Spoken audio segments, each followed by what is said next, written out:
Like to hunt? Then check out the Hitter Hunting Club collection. New merch now available at theovonstore.com. We've got hoodies in orange and maroon. We got a raccoon on one of them because, you know, my brother's out there killing raccoons out there, out in southern Utah. He's out there just really getting those little damn criminals they are. We got camo hats, traditional and orange. We got it all. Elmer, fud yourself up. Elmer, fud your cousin, man. Fud your cousin. Bunch of cousin fudders. Get that hitter and more at theovonstore.com. Today's guest is an astrophysicist. He's an author. He has a new book called Starry Messenger, Cosmic Perspectives on Civilization. We're going to chat a little bit about it.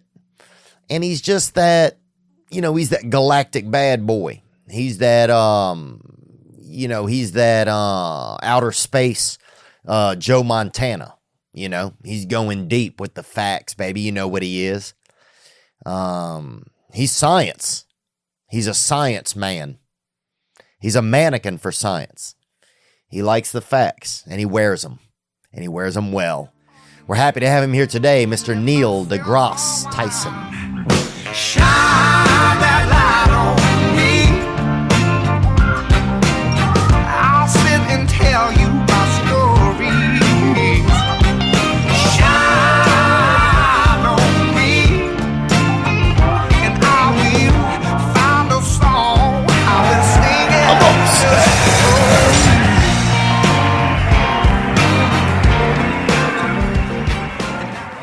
There's an old joke. There's a guy, his name is Tex. Mm-hmm. And people said, why do they call you Tex? Are you from Texas? And he said, no, I'm from Louisiana. And he said, well, why do they call you Tex? He said, because I don't want anyone calling me Louise. I could see that, man. It was just a cute, something from the 1960s, but old-timey joke. Yeah. That's one of my favorite jokes is they have this guy, Chris D'Elia, he's a comedian, and he has a joke. It says, I saw The First 48. It's a TV show where they have 48 hours to solve a crime, but really they have as much time as they want. That's one of my favorite ones. And then this one's a little edgier, but it's what's the last thing you want to hear when you're giving a blowjob to Willie Nelson? What? I'm not Willie Nelson. Oh, okay. I heard that somewhere. Yeah, it's not my joke, but it's my favorite joke, I think. And you know, the George Carlin has a blowjob joke. He said, here's a sentence that's never been uttered in the history of the world. Stop giving me a blowjob or I'll call the police.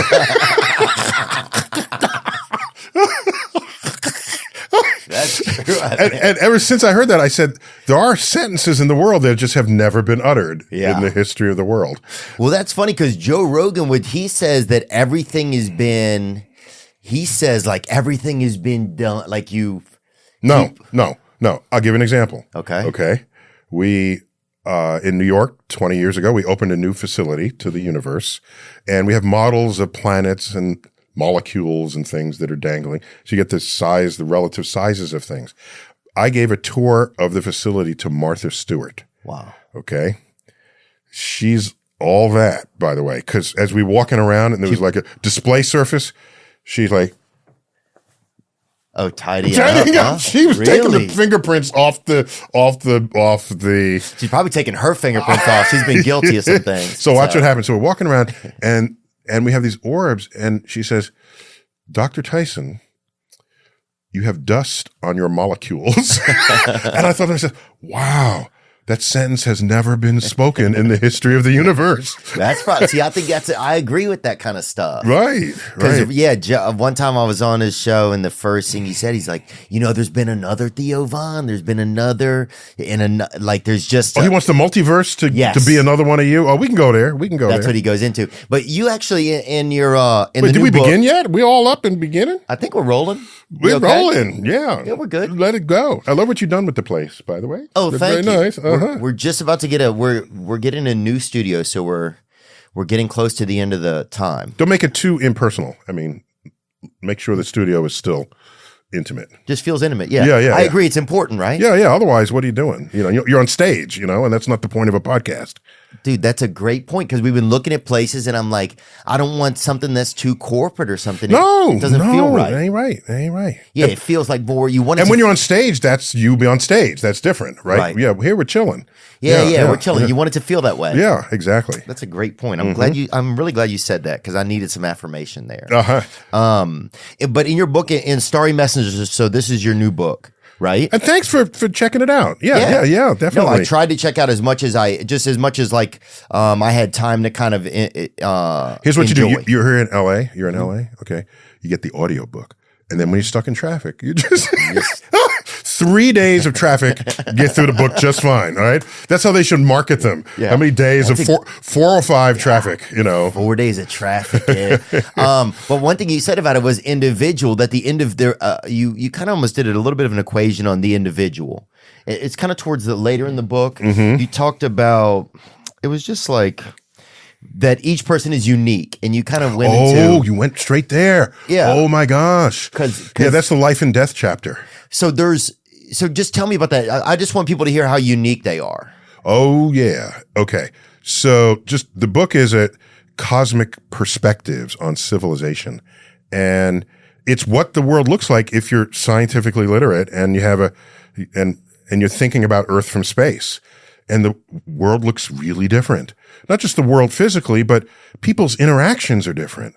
You have some strongly held opinion, and I say, no, you don't. You think you've deeply thought this through, right? But you haven't. There's this part of it, and have you thought about this? And have you thought about that? I'm not here to hand you an opinion. I just here want to make sure that whatever opinion you do have is deeply is rationally formed, that you've folded all the information together. Then I walk away and think however the hell you want. I don't care. Yeah, I think it definitely helps like adjust maybe the scope of stuff. Like if you're looking at something from this angle, well, what about look at it from this angle? Or what about look at it from the inside? Or what about look at it from the history of its beginning? Like exactly. And a quick one before I get to the how unique we are. Just a quick one. I don't know if you buy tuna. Now when you buy tuna, it's very clear whether it's line caught tuna. Oh, really? Line caught. Okay. That's a big selling point because when it's not line caught, it's net caught. Oh, they do net. You know what happens when they drag a net? Occasionally they drag a dolphin into the net. Yeah. Dolphins are air breathing. So if they're caught in a net, they suffocate and die. Oh. Okay. You don't want that. So you get line caught tuna. And I'm just thinking, so for people who just care about that, I wonder, what about the tuna? Who cares about the tuna? do you just not give a rat's ass about the tuna? Like what? And then they said, well, it kills the dolphin unnecessarily. So then I said, well then, make dolphin burgers, okay? You said, you can't have that.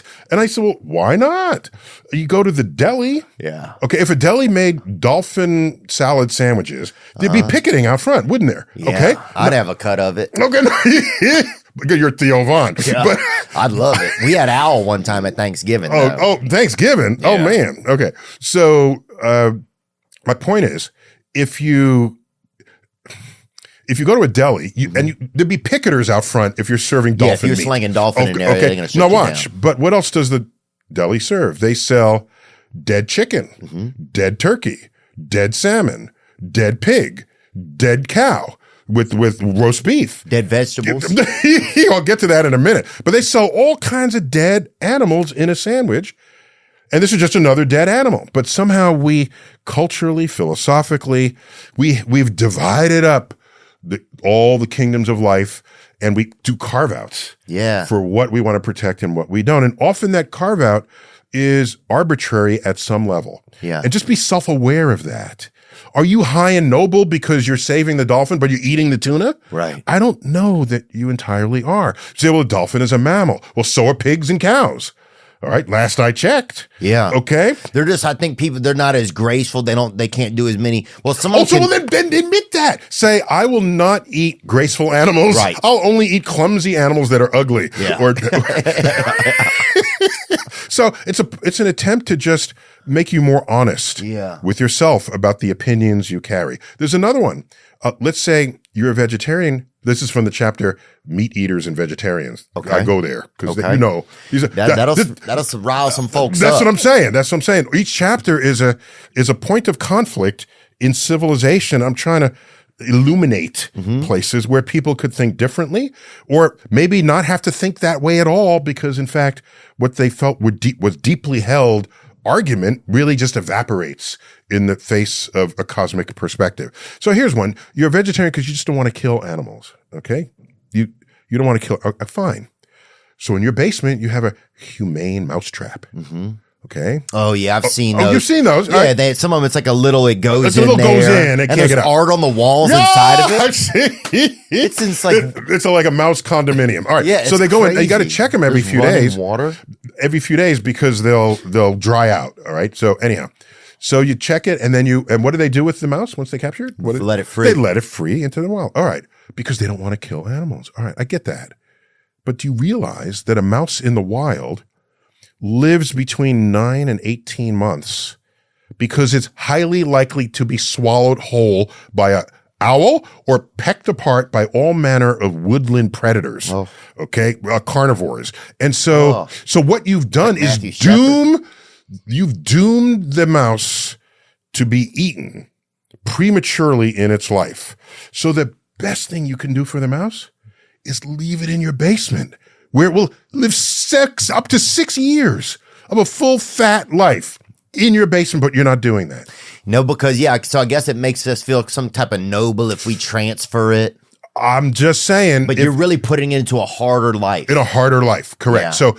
So if you want to say, well, that's just nature's loop and circle, well, all right. So you're saying it's nature's circle to have a owl eat it. Then by the way, if you crawled into the domicile of any animal, they'll kill you if they could. Yep. They'll kill you. They will kill your ass. Yeah, they don't care, bro. If you lay down into an ant nest, they will bite your So, all right, but no, we have the intellect and the power to capture something and remove it from your home. And I'm just saying, if you cared about the mouse, you'd leave it in your basement. Yeah. That's all. That's my only point. Yeah, I think, that's a good point. A lot of this book is like that. And it's kind of, I thought it was nice about the book that you can kind of pick it up whenever. You can kind of almost start in on any chapter. Yeah, because the chapters are independent of each other. Yeah. And each one is a way, a chapter on the things we all argue about. Yeah. The chapter on there's one on politics. Are you left wing, right wing? What are you arguing about and why? And have you really thought it through? There's the vegetarians and meat eaters. There's a chapter on life and death, risk and reward. That one, there's a gap in the human mind. I have no other way to account for this, where it is not natural to think about statistics and probability. Oh yeah, that's around. me. It's not natural. And did you know that it doesn't feel as much fun sometimes? That's true. It ruins what you want to be true or what you feel to be true. Yeah, or the mystery. It takes away the mystery. But it's a triumph of human intellect that we even could figure it out in the first place. Here's what you have. You go to Vegas and there's someone puts money on a 7 on the roulette, and I'll say, why are you sticking with the 7? We'll say, it's due. Yeah. And they're looking at, and the roulette table, they have a list of all the previous numbers. Yeah. And they say, it hasn't shown up. It's due. No, it's not. It's not due. Every roll has the same probability. Every time? Every time. It's not due. All right? What is that feeling then that we get? What is that feeling? I'm telling you, other things. The people rolling dice and they need a low number, like a 3 or 4. So they'll roll the dice gently. And if they need a high number, they'll throw it hard. No. And so do you know who exploits this about us? Casinos. Casinos know we suck at math and probability and statistics. So they exist. Other human beings learn this about human beings and created an entire industry to exploit it. Damn. It's sad. And my people, the American Physical Society, physicists, this is back in the 80s. They were going to have their annual meeting in San Diego, and there was a snafu with the hotel reservations. Vegas said, we'll take you. You got 4,000 people. At the MGM said, we'll take you. So all the physicists went to Vegas, and we know probability and statistics. We understand the fact that basically you don't win relative to the casino. At the end of the week, there was a news headline. Physicists in town, lowest casino take ever. So it's sad. It was like almost the saddest chapter that I wrote. But why do we feel that? So what is that feeling that makes us feel like, is it a feeling that we create? Where does that come from that makes us feel like this is it? It's because we don't have the brain wiring to know otherwise. I have no other accounting for it. We just don't think. By the way, that branch of math was one of the last to be discovered. Do you realize probability and statistics was developed and discovered after calculus? Wow, if why? You can pick, I think it's because the brain doesn't even know how to go there. I have a research paper from the mid 1700s, which feels like a long ago, but a lot of math had been developed before that, including calculus. And in that paper, it says, I've just discovered how helpful it is to take an average of numbers. It's like, oh, right. That's pretty normal stuff. That's normal stuff. And somebody had to discover this. Wow. About the world. And so I guess we don't want, because do you think also at that time there was a lot, there's also back then, there's more sorcery, there's more wizards. Yeah. There's more less than the Middle Ages and stuff, but. Right. There's still a few milling around. Yeah, a few. And so I think there's a little bit more mysticism then. So probability probably is something that probably would be the last thing you think about if somebody over here is, Hester printing somebody at a damn that's a perceptive tea party. point. Yeah. What you're saying, I think, is because we had sorcerers and wizards and people with mysterious powers and shamans and things, they could live in the mystery of the probability and statistics, and you think it's a power that they wield. And so there's no urge to try to decode it because it's their powers. Right. Yeah. So I agree with you. I think right. They hadn't really debunked all those powers 100%. No, they hadn't. And religion was really on everyone's breath. So there was a lot more, I think, mystery. And it's not just probable, even physiology. So for example, you go back, 300-400 years, if you fell on the ground, writhing and frothing at the mouth, people would think you were winning something from God. No. And you're doing this and you're shaking. The devil just occupied your body. Devil, boy. That's what the devil looks like and feels like. So, oh my gosh, the devil's there. Let me go to get the priest.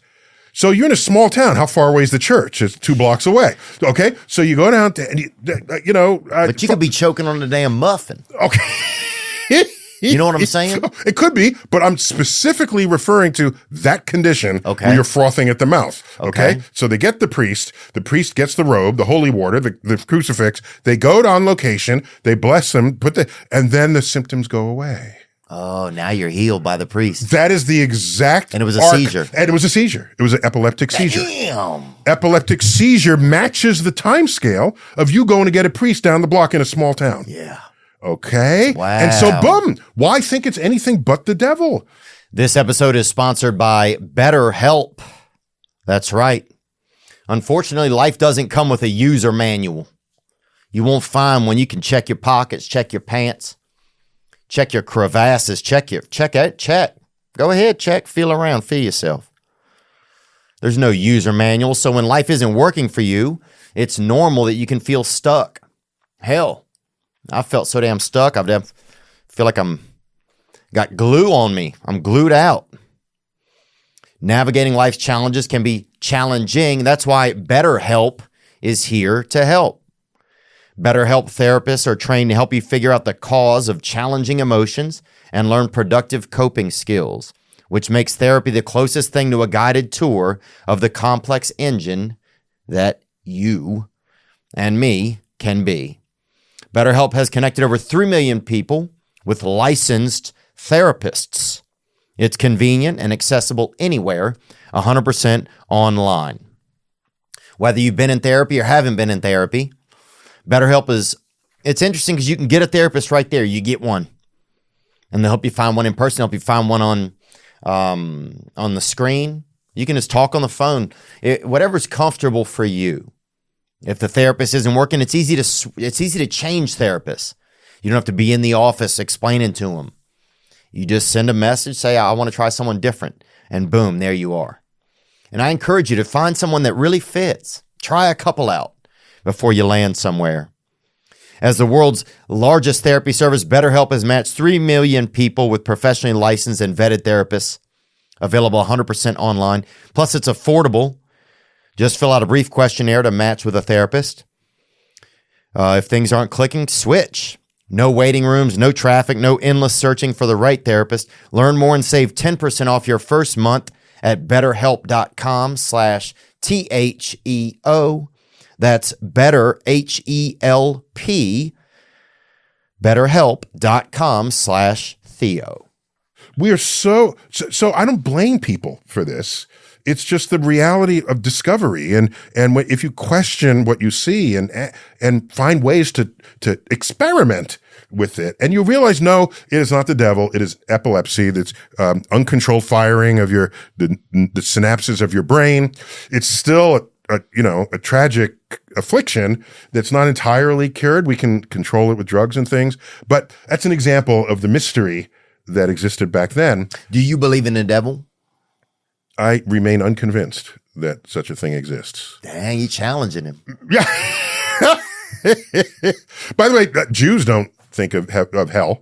To Jews, there's a heaven but no hell, and therefore there's no devil. Oh, wow. Yeah. That's taking the easy way out. Well, no, because, right. That's fine. I hadn't thought about it that way. Yeah. And it's better real estate too. If you're, I feel like if you're advertising it like that, like there's a heaven, yeah. Yeah. Yeah. Don't worry about the hell. Yeah. Right. Yeah. Maybe they needed less forces of control over their conduct than the Christians later did. I don't know. Yeah. That's one thing about Christianity, man. Sometimes it's like too much pressure. Well, yeah. And no one could fulfill that. No one can live up to impossible. that. Which is why, here's another one in the spirit of your earlier comment. Here's another one. Oh, you got sick and this person didn't. God is punishing you. You did something against God in the last 2 weeks. Yeah, you were touching your privates, all right? Yeah. Whatever.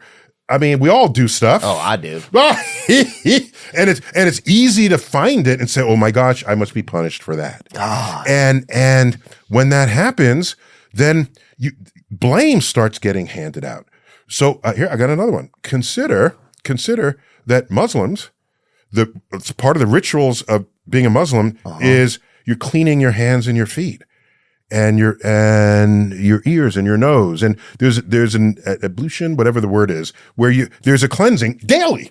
Wow. Daily. Okay. That's a good idea. My grandmother, I think, was Muslim then. Well, just think about this. Back then, nobody's showering every day. But some funky times. Oh. Okay. All right. There's some people don't shower every day today, but you could. And United States, we probably take more showers than anybody else in the world from the research I've done on that. But point is, if a disease comes through and it comes from contact or some other thing because you're dirty, you get sick and the Muslims don't. Oh, so they seem powerful. Oh my gosh. And you're Christian and they're Muslims. You're saying they put a hex on me. Damn. These heathens, these non-Jesus following. Okay. Wow. This is how this can happen. I got another one. You ready? I don't know. I'm still riding the last one. You got one? You ready? You got a lot of them. Here it goes. All right. So we would later learn that many of the plagues were from a flea. Okay. Like from a little fly? Oh yeah, just a flea, just a regular flea, the house flea that you get on pets. Okay, so now watch. So the flea would get infected and would bite you, and you'd get the plague. Okay. The plagues have killed more people than more than wars. Okay. Oh, wow. All right. So plague is like a blight on you. All right. So now watch what happens. Where did the fleas come from? We would later learn they came from rats and mice. Yeah. Okay, that were infected with the plague.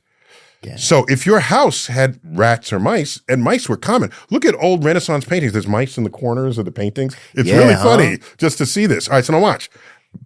Maybe they were good luck, huh? If you owned a cat, you didn't have mice. So you didn't get the plague. You didn't get the plague. No, wait a minute. Who owned cats? Well, there are many women that owned cats. So women didn't get the plague, and they were therefore sorcerers. They and witches. were witches. Damn. Witches. And some of them are. And you still associate a cat with a witch. Yeah. To this day. To this day. I mean, when you're storytelling about Broom, witch. Those are the items. These are the two Accoutrements.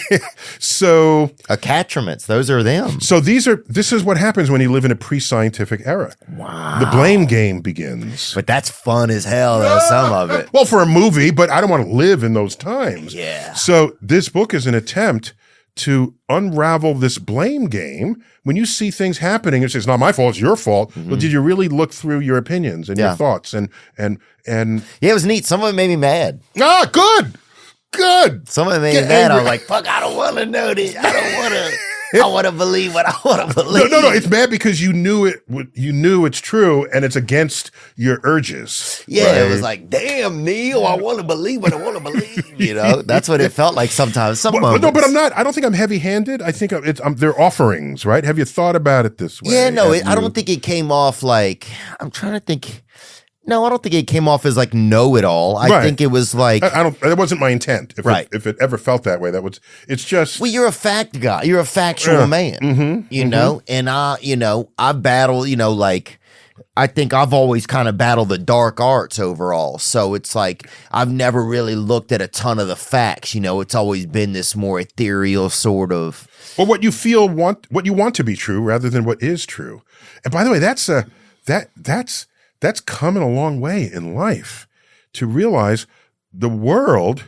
This is the difference between the different kinds of truths. I spent a chapter in the Truth and Beauty chapter. I'll just spend a minute on it now. So there's something I call personal truths. This is something no one's going to take. In a free society, no one's going to take it from you. If Jesus is your savior and true to your bones, that's a personal truth. In a free society, and especially in the United States, where it's constitutionally protected, your freedom of religion, no one should take that from you, okay? You'd have a legal case if they try. All right. Other personal truths. Oh, well, Muhammad is my last savior on earth, my last prophet on earth, okay? That this would be a Muslim personal truth. Other truths are Beyonce is your queen, right? Or whatever. Mm-hmm. The things you feel, okay. Personal truths are the foundation of our strongest held opinions. And in a pluralistic world, society, that we should cherish that. This is why people are different from each other. All right. You don't want everybody to be the same. That's called a dictatorship. Yeah. If everybody aligns with exactly the same opinion. Yeah, we don't want it. The problem with your opinion, if it's in a personal truth, if you try to have someone else agree with you, you have to have an active persuasion. So what? Mm-hmm. But in the limit, that becomes all-out conflict and war. People fight over personal truths, kill each other. Because their personal truths don't agree with your personal truth. So personal truths, when they go outside of yourself, risk bloodshed. Right. In the history of civilization has demonstrated this. All right. Then there's a political truth, which is just something that becomes true just because you heard it often enough. And that's a weakness we have. Not a weakness. Evolutionarily, it made sense. If you see something repeat 100 times, that's reality. Oh, yeah. Okay, but you know what happens now? People have hijacked that urge to recognize that something that repeats must be true. They've hijacked it. Now they just find something that they want to be true and they repeat it to you. You hear it enough, it must be true. Yeah. There it is. Yeah, especially, nowadays also we have, since we have technology and we have this advancement, with the internet, social media, it's easy to get things in front of people so many times. Yes. It's easy our attention span has been hijacked. It's been hijacked. Completely. That's the word. There's no other word but hijacked. And in the old days, we called it brainwashing, where you repeat something and then it becomes true. That's hijacking this feature of our evolutionary brain that it's trying to create order out of chaos. Well, it's like Stockholm Syndrome. We almost are slowly developing almost some variants seem like of a Stockholm Syndrome or something. Like we're like all like Elizabeth Smart, without or Elizabeth Dumb. That's who we're becoming. You know what I'm saying? We're all like, we're just bearing with what we have to deal with all the time. Exactly. And so you try to sift through what is true, and it must be that which was repeated often enough. So that's a political truth. Then there's an objective truth. Okay, what does objective mean? And the methods and tools of science are exquisitely tuned to establish objective truths. So these are truths that have been demonstrated by observation and experiment and repeated experiment. What does the word objective mean? Objective means it's true whether or not you believe in it. Okay, so it's no doubt true. Yeah, because I can show that it's true. And it's not my bias that thinks it's true. Here's the data. Now you say, I don't believe you. I think you had a bias. I think your wall current affected this. So I'm going to do it on 240 volts while you did yours on 125 volts, 120 volts. You do a different experiment of your own design. You get the same result. So that's objective. It's a fact. When you do it enough times and all the experiments agree, this is why science, it wasn't really developed as we now practice it until around 1600. All right. I know that feels like a long time ago, but a lot of the world unfolded before then. All right. And so once we learn, if you say something is true, let me test it. Let me find out. Let me devise an experiment.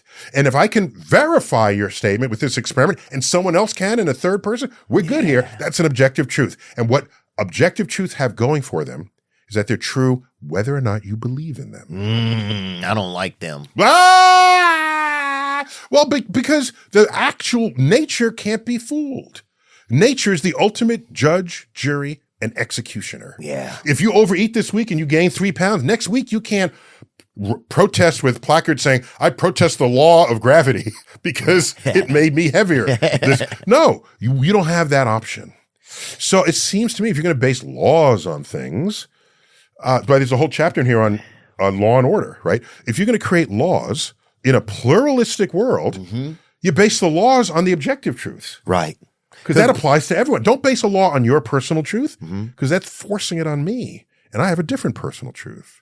Is climate change an objective truth? Oh, yes. Oh, yes. So what happens is you believe in climate change. It's not a belief. It's not about a belief. Right. When it's objectively true, you don't have to believe it. It just is true. Yeah. I believe in it when it's really hot. I believe in it. If it's like a hot day, I'm like, damn, they're right. They're right about this shit. I'll tell you that, bro. I'm serious, dude. So I'm like, we gotta fight this. So here's the thing. So if it was only determined that way, then another person that was in a cold snap would say, no, I don't believe it. Right. And everybody's making up their own theories about it because it's their own life experience. But an experiment takes the information out of yourself. Okay. It's not your perspective. It's not your bias. It's not your worldview. And you get all the data available. And then you establish the objective truth. So in climate change, and I give an example here in the probability in the risk and reward chapter. You probably heard the number 97 scientists say it's happening in 3%. Saw that in here. In the last 20 years, there are basically no scientists left denying it. So it's basically 100%. Damn, there ain't one holdout out there. But let's go back to when it was 3% because that's a fun number. Okay. All right. Let's do an experiment. Some engineers, there's a bridge that's there. You don't know where it came from, but it's a bridge, but it's brand new and it's about to open. And you say, I want to drive my truck across the bridge. And 97 engineers come up to you and say, by the way, I don't know any of the other engineers, so we're not in cahoots or anything. Yeah. If you drive your truck, that's going to collapse and you're going to die.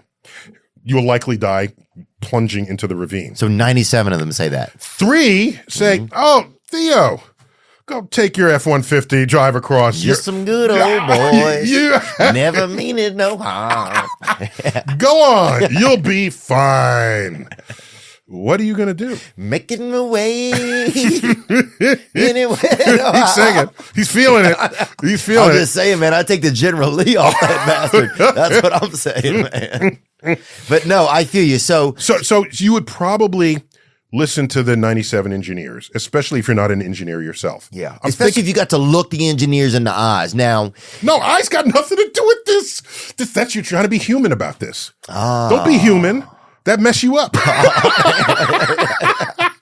Let me feel what you're saying. No, they'll show you the research papers. There's no eyeballs in the research paper. There's no emoticons in the research paper. So then what is that makes me want to look him in the eyes and see? What is that? Oh, I'll tell you. It's a good one. And again, I think it's understandable evolutionarily. If you look someone in the eye and they tell you something that just happened, that is more true to you than a statistical table with charts, and bar charts, than a pie graph. Than a pie graph that says the same fucking thing. So and advertisers know that. They hijack this. Okay? Testimonials. But watch, they could just show a bar chart and say, this detergent is better than all the others, and here's the data. They could show that, but no. They show some parent and a kid, and they put it in the machine, they pull it out, and look how clean. And the eyewitness testimony has huge value to our emotions because another human being is communicating it. Right. And so I'll give you another example. You could be, it's a little more obscure, but you read in like Consumer Reports or whatever that this one car is like, or vacuum. A vacuum, sure. Yeah. It's the best one and it's working every time. You walk into the vacuum store because you saw the data and someone's walking out saying, I will never buy one of these again. It's stuck. Oh, you can't say a vacuum sucks. Sorry. Vacuum. Sorry. No, this vacuum was awful. Yeah. Oh, it reversed and it made my whole place. I would never do this. And you hear this. The person, you don't even know them, but they're another human and they're speaking with emotion. Huge effect on me. And there's fire in their gaze. Okay. You're going to back out and walk out of that store. I ain't getting that. You ain't getting that. That's not going to happen. I'd rather use a fucking broom. Okay. So I think it's natural to trust another human in that context. But that's why we have to train ourselves to trust the data. And in science, when you become a scientist, I'm taking statistics and data analysis and probability essentially every year I'm in school. It's not just one class and you move on. There are different nuances of it. There are different ways you think about it, different ways you ask questions. You know what science is?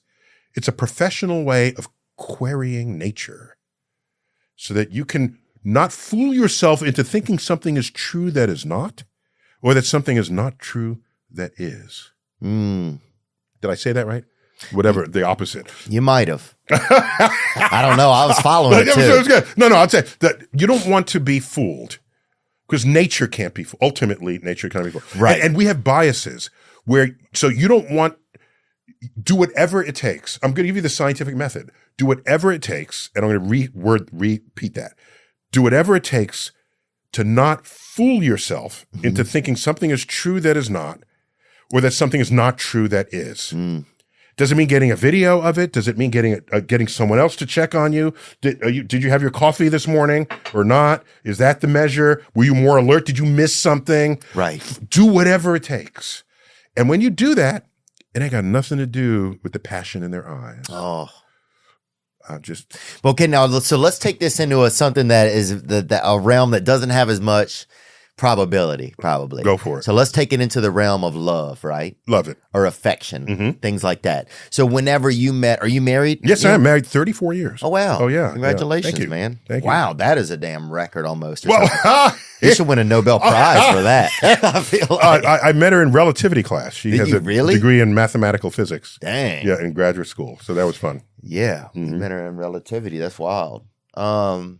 So, all right. So you're talking about love. Okay, love. So do you take these same concepts into like whenever you were falling in love and stuff like that? Or was it more like a normal thing? So you saw her in class. So the answer is yes, I do.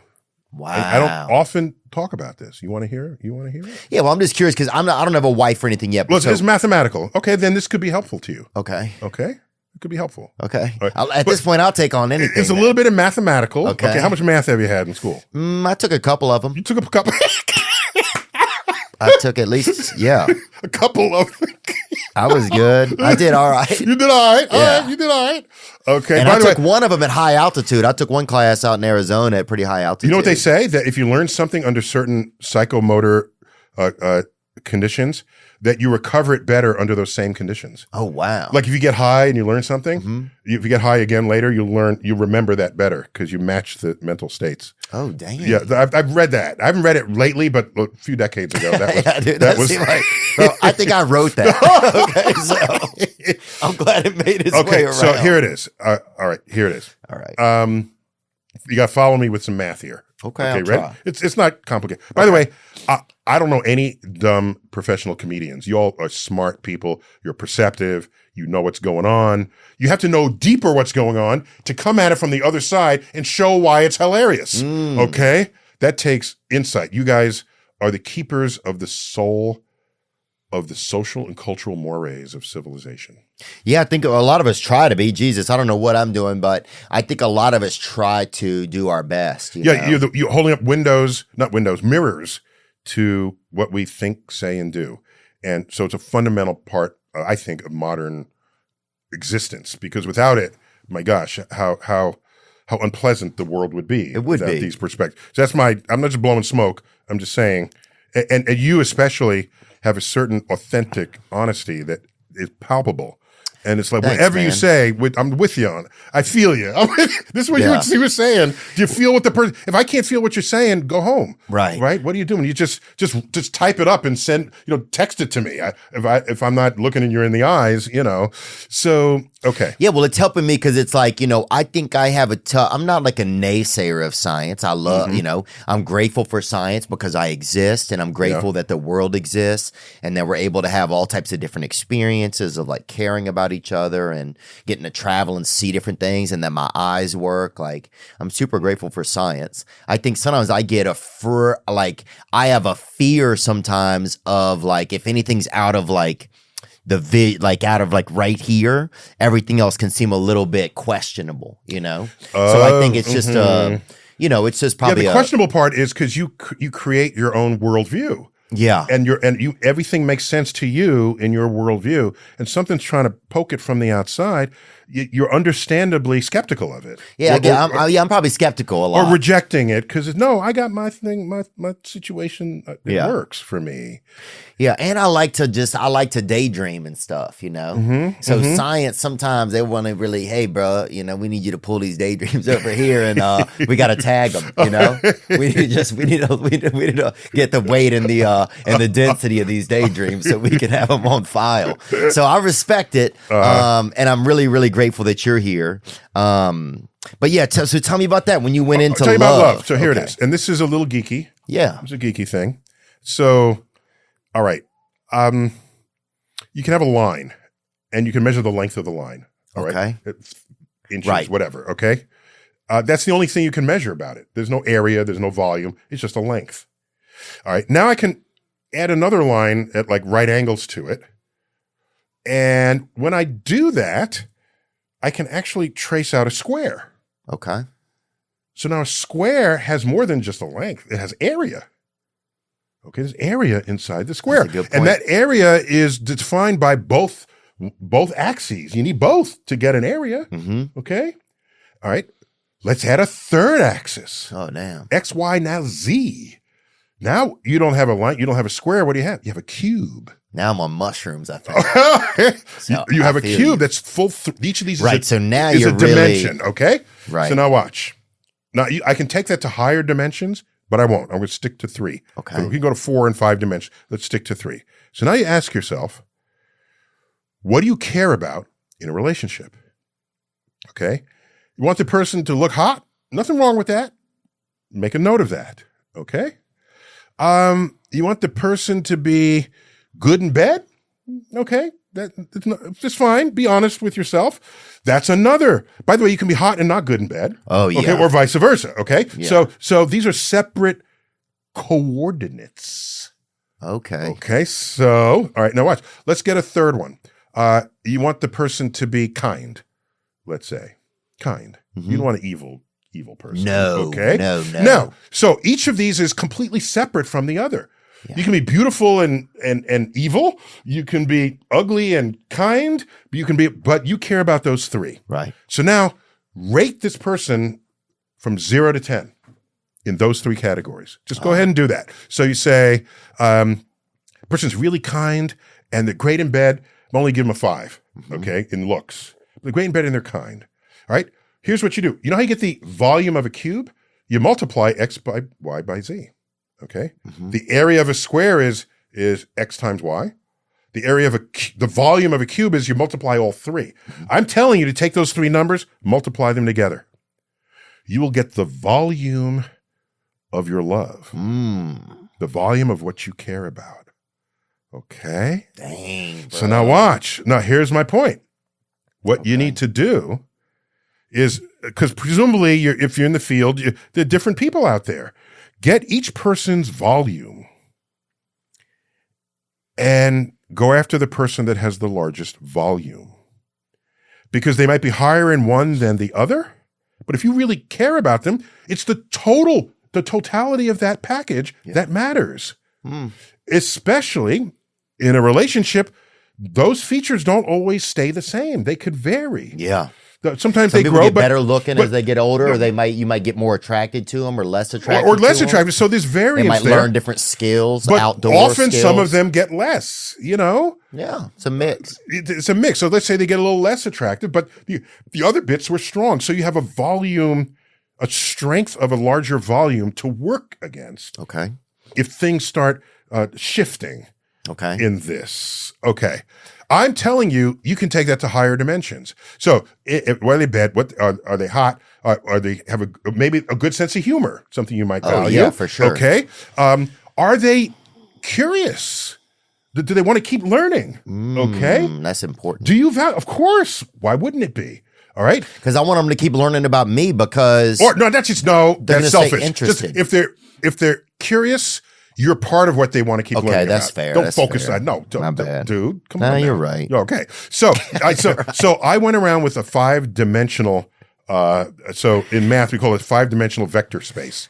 And this is what you took into your love life. Yeah, so that's what I did. Damn, okay, boy, Neil rolling up. So what I'm saying is there could be someone who's the hottest person you've ever seen, and you could be distracted by that and say, I'm marrying that person.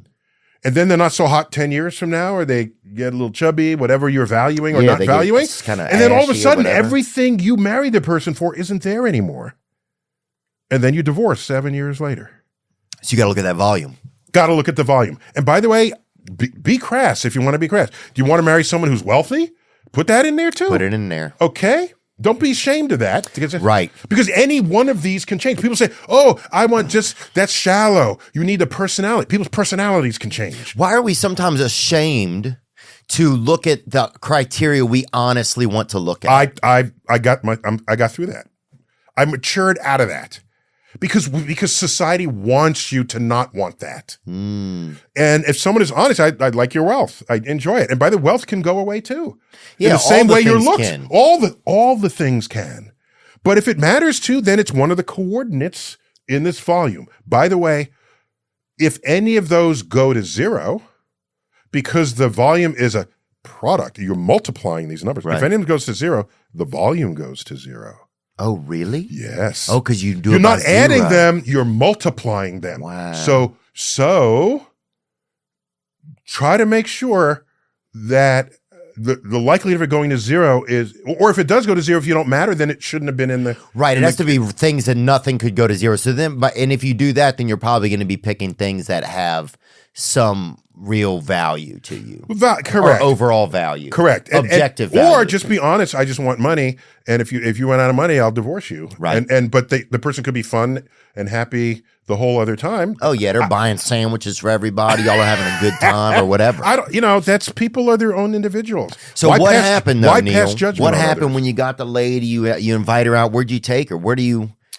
Oh, well, we were graduate students at the time, very poor, so a big meal is like a $12 dish. And so I have to say this if I'm airing all the thing. So I took her for granted initially. Oh. And we broke up initially. And then like 6 months later I said, what the hell did I just do? Oh my gosh. I went back to that volume and I said, all these other people are not filling that volume the way she did. And I was really sad. Did you go back to her and tell her? I could, because I broke up. I can't, what are you going to do? You can't do that. She knocked on my door. She came back to me. And what'd she say? And I don't remember, because I was distracted by the fact that, oh my gosh, I have a second chance here. Wow. And so on that second chance, that's when we moved in together and got married 3 years later. And you didn't mess it up the second time? No. Yeah. And the strength of a marriage is how big is that volume? Because yes, they will vary, and people will get crabby, and people, there are things that will test it, of course.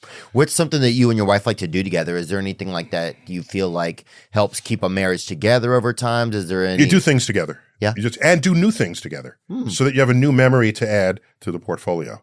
If you always do the same old things, it can get, you see the person every day of your life, right? And so just make sure it grows. Do you guys take like classes, or is there stuff like, do you just take walks? Like, what are some fun stuff? Yeah, we do take walks, in fact. I used to take walks with my ex-girlfriend. I liked it. Yeah, walks are simple. They're low budget. Oh, yeah. Like, honey, I'm about to take you on this walk.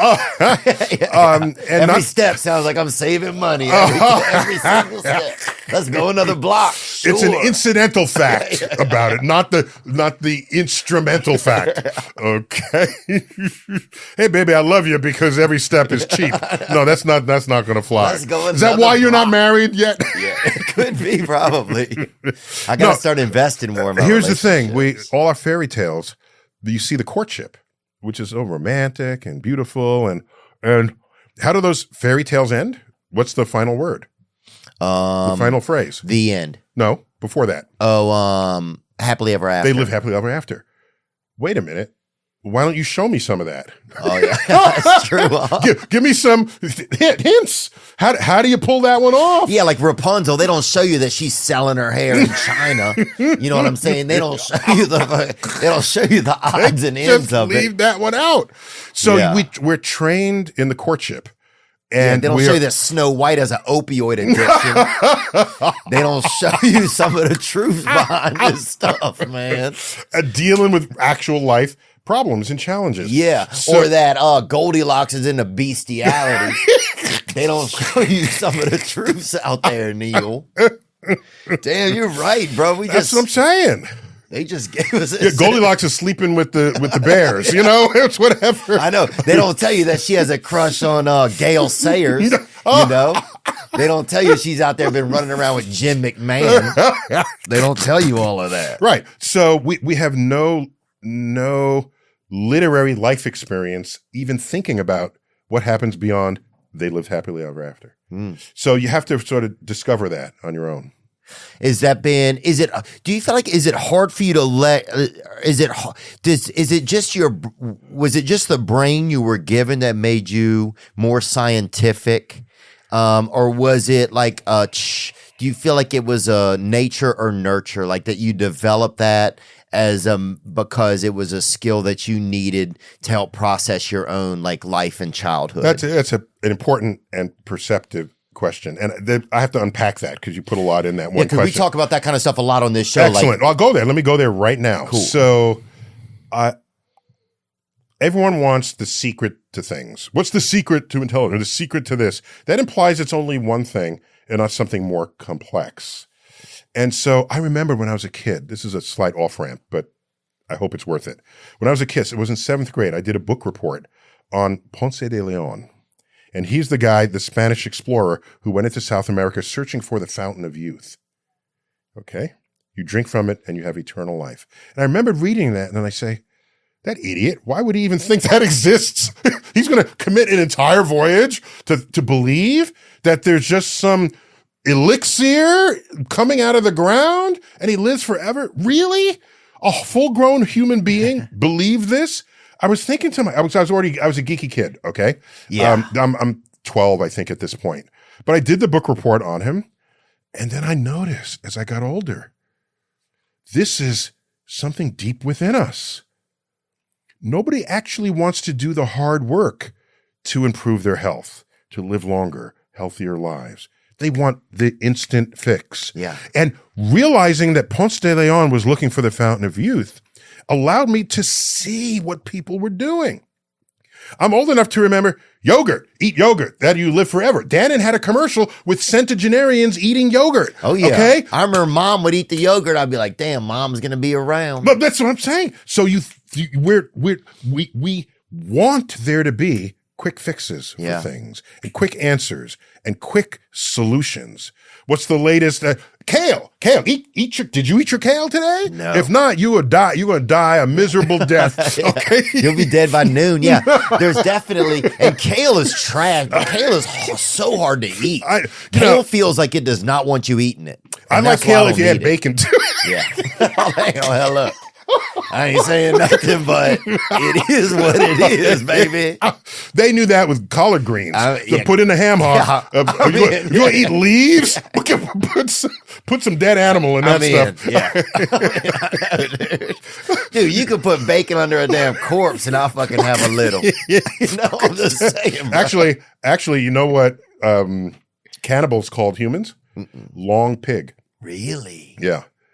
Because of all the animals that you would eat, humans and pigs come closest. Damn, I could see it. But it tastes like bacon. You have to cure it and do the things, whatever. Yeah. But anyhow. I'd have some cured human a little. Yeah, I'm just saying. Would you have any? If I were starving, I mean, I have. Yeah. I see you, dog. No. Wait, starving. Hey, bro. No, wait. If I'm in a mountain and help is not coming and people died in the plane wreck, and otherwise we will starve to death, I'm eating me some dead humans. Yeah. I'm not thinking. Oh, what are you eating first? What part you think? Muscle tissue. I would say, the bicep maybe, or I would take my cue from just what you get in the store. Yeah. Ribs are some good eating. I love ribs. Yeah. Yeah. So no, I wouldn't hesitate. It's not about morals. It's about survival. Yeah. But by the way, if there's a pig over there, I'm eating the pig. I'm not eating the dead human. Yeah. That'd be weird if you're like, I'm going to have Randy. Instead of Pumbaa, I'm eating Pumbaa. Okay. Pumbaa ain't surviving the day. Okay. So that'd be crazy. There's one dude at the plane crash, and he just wants to keep eating the people. We're like, but dude, we have and pigs and cows and turkeys and chickens. What are you doing? Weird, it crashes on a farm, right? It crashes at a 7-Eleven, and he's still over there cutting up an old lady. We got some creeps out there, man. So now I'm completely distracted. What the hell was I talking about? What were we talking about, Zach? I don't. We kind of went out. You were talking about, I don't know. You started about bacon.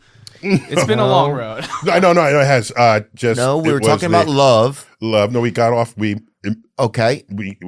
evolved off of love. I remember. How did I become me?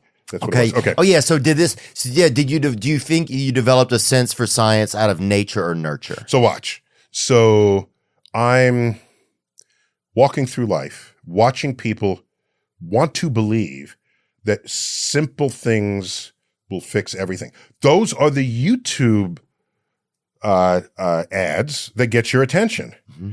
You've been doing too many sit-ups. Just do this and you'll have ripped abs. Just eat this, drink this, and and you don't have to do any of that work.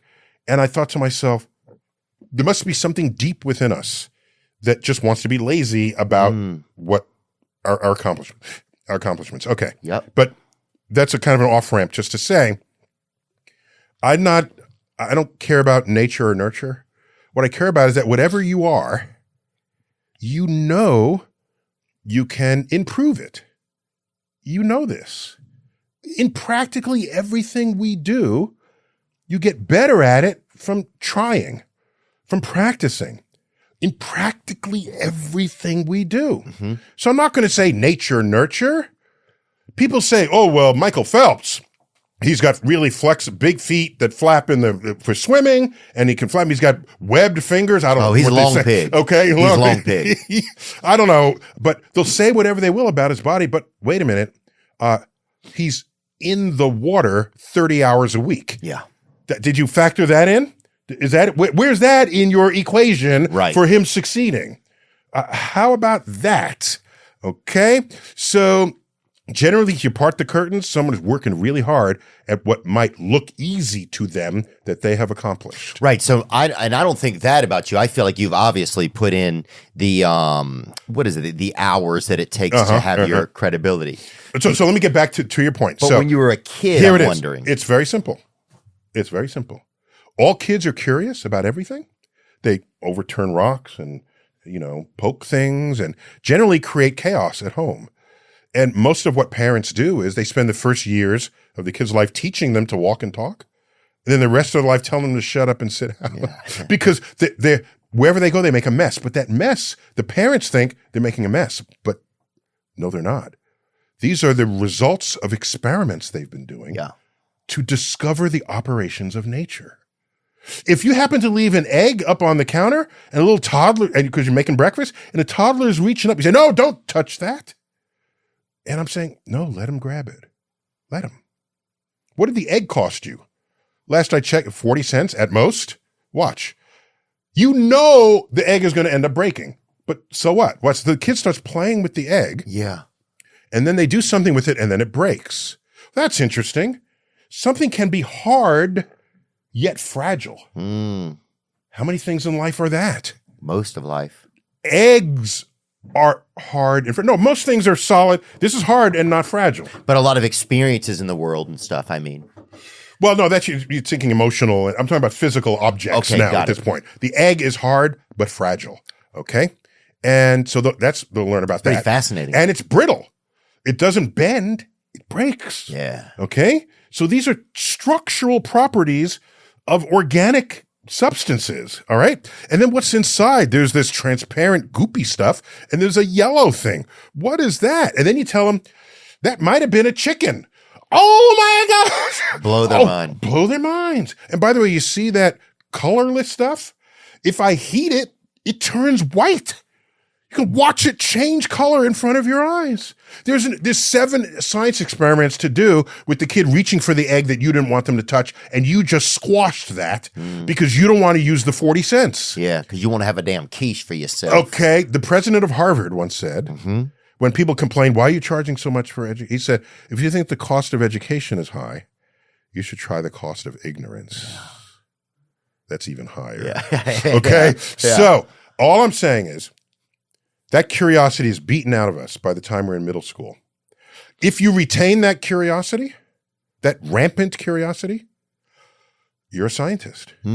A scientist is a kid who grew up physically, but not emotionally, not mentally.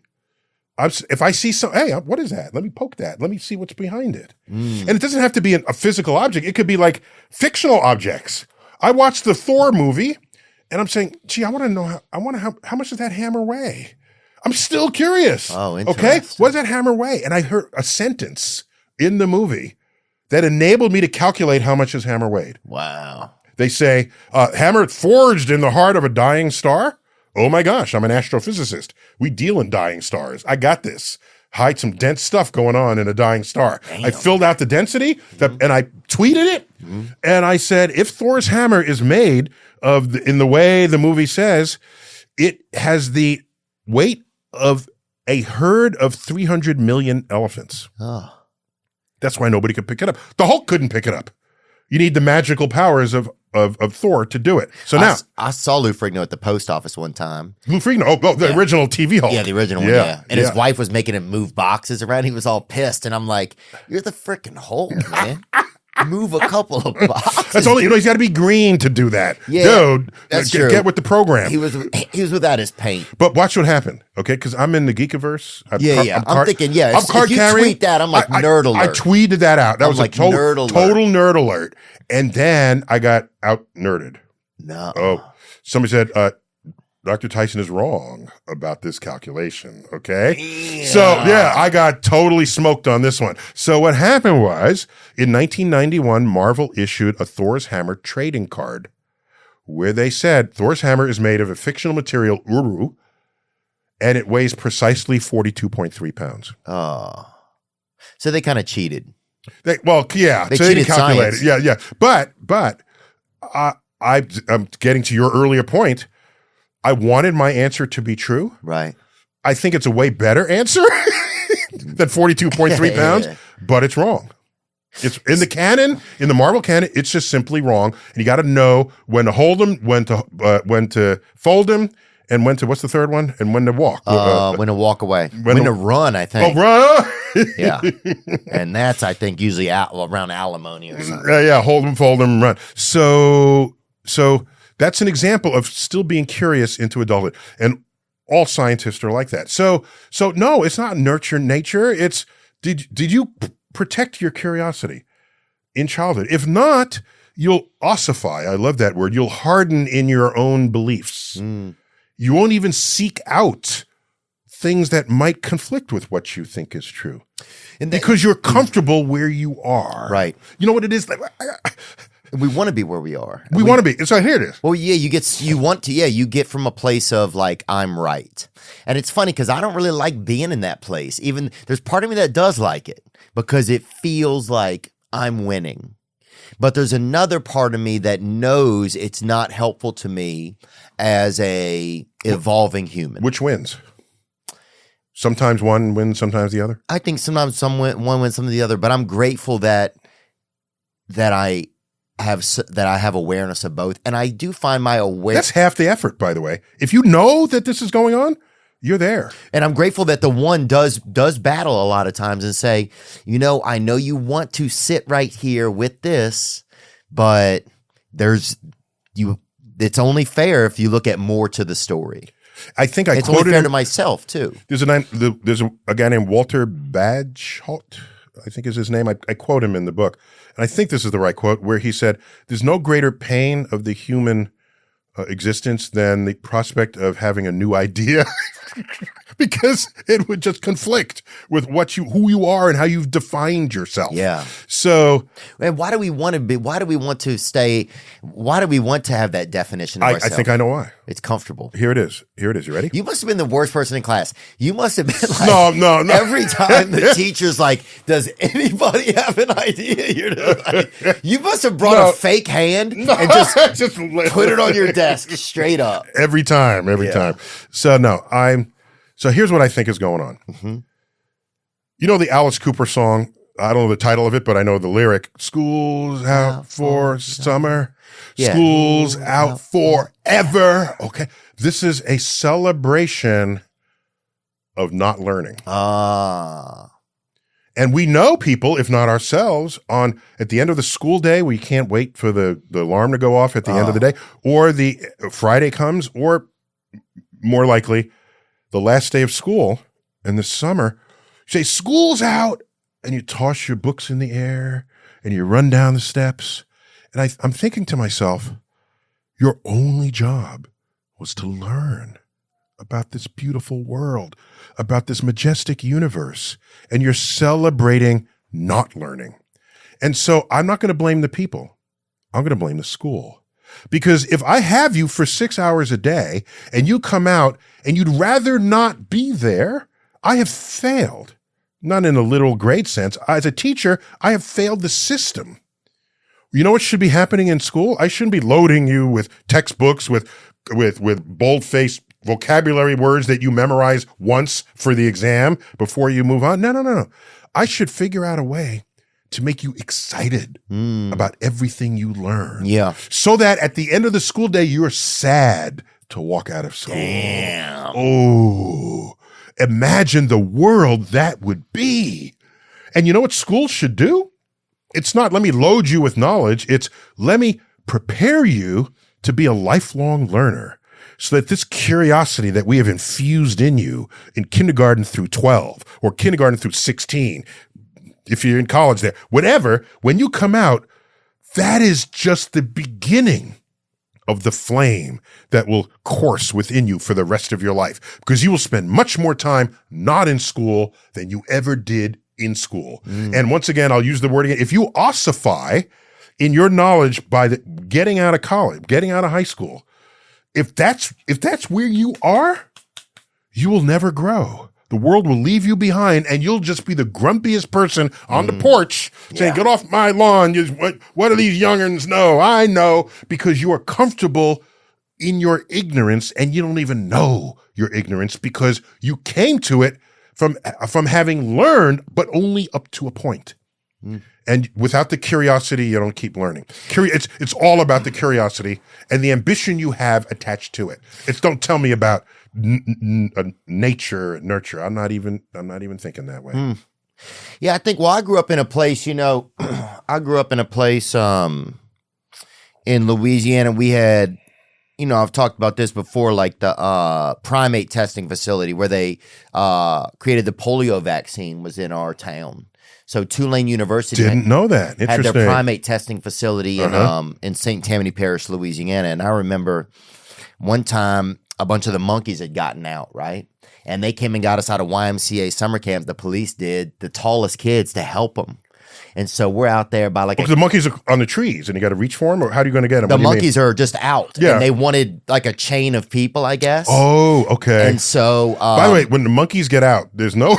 That's a scary fact, right? oh, in hindsight, knowing now what I know about monkeys and chimpanzees, I think it was a bad idea. Oh, okay. But at the time, we didn't know. So, it was a smaller town then. And so we're out there just wrangling chimps out by this Kenny Rogers Roasters. He used to have Kenny Rogers had a chicken establishment for a while. And they had like kind of rotisserie chicken. It's pretty good. They had like this cornbread thing that was pretty good. But anyway, and also in our area, they had a thing called LIGO, L-I-G-O. It was It's still there. you know what I'm talking about? Laser Interferometry Gravitational Observatory. Yeah. There's only two of them in the United States, in United Louisiana, States. and I visited them, Louisiana and up in Oregon, or Washington Yeah, State. so that was another thing in our area. So, there was By a the way, lot just to be clear, that is discovering colliding black holes in other galaxies across the universe. damn. It's a new kind of telescope, and you got it there in your home state. I knew they were up to something. No, yeah. And by the way, the monkeys are running.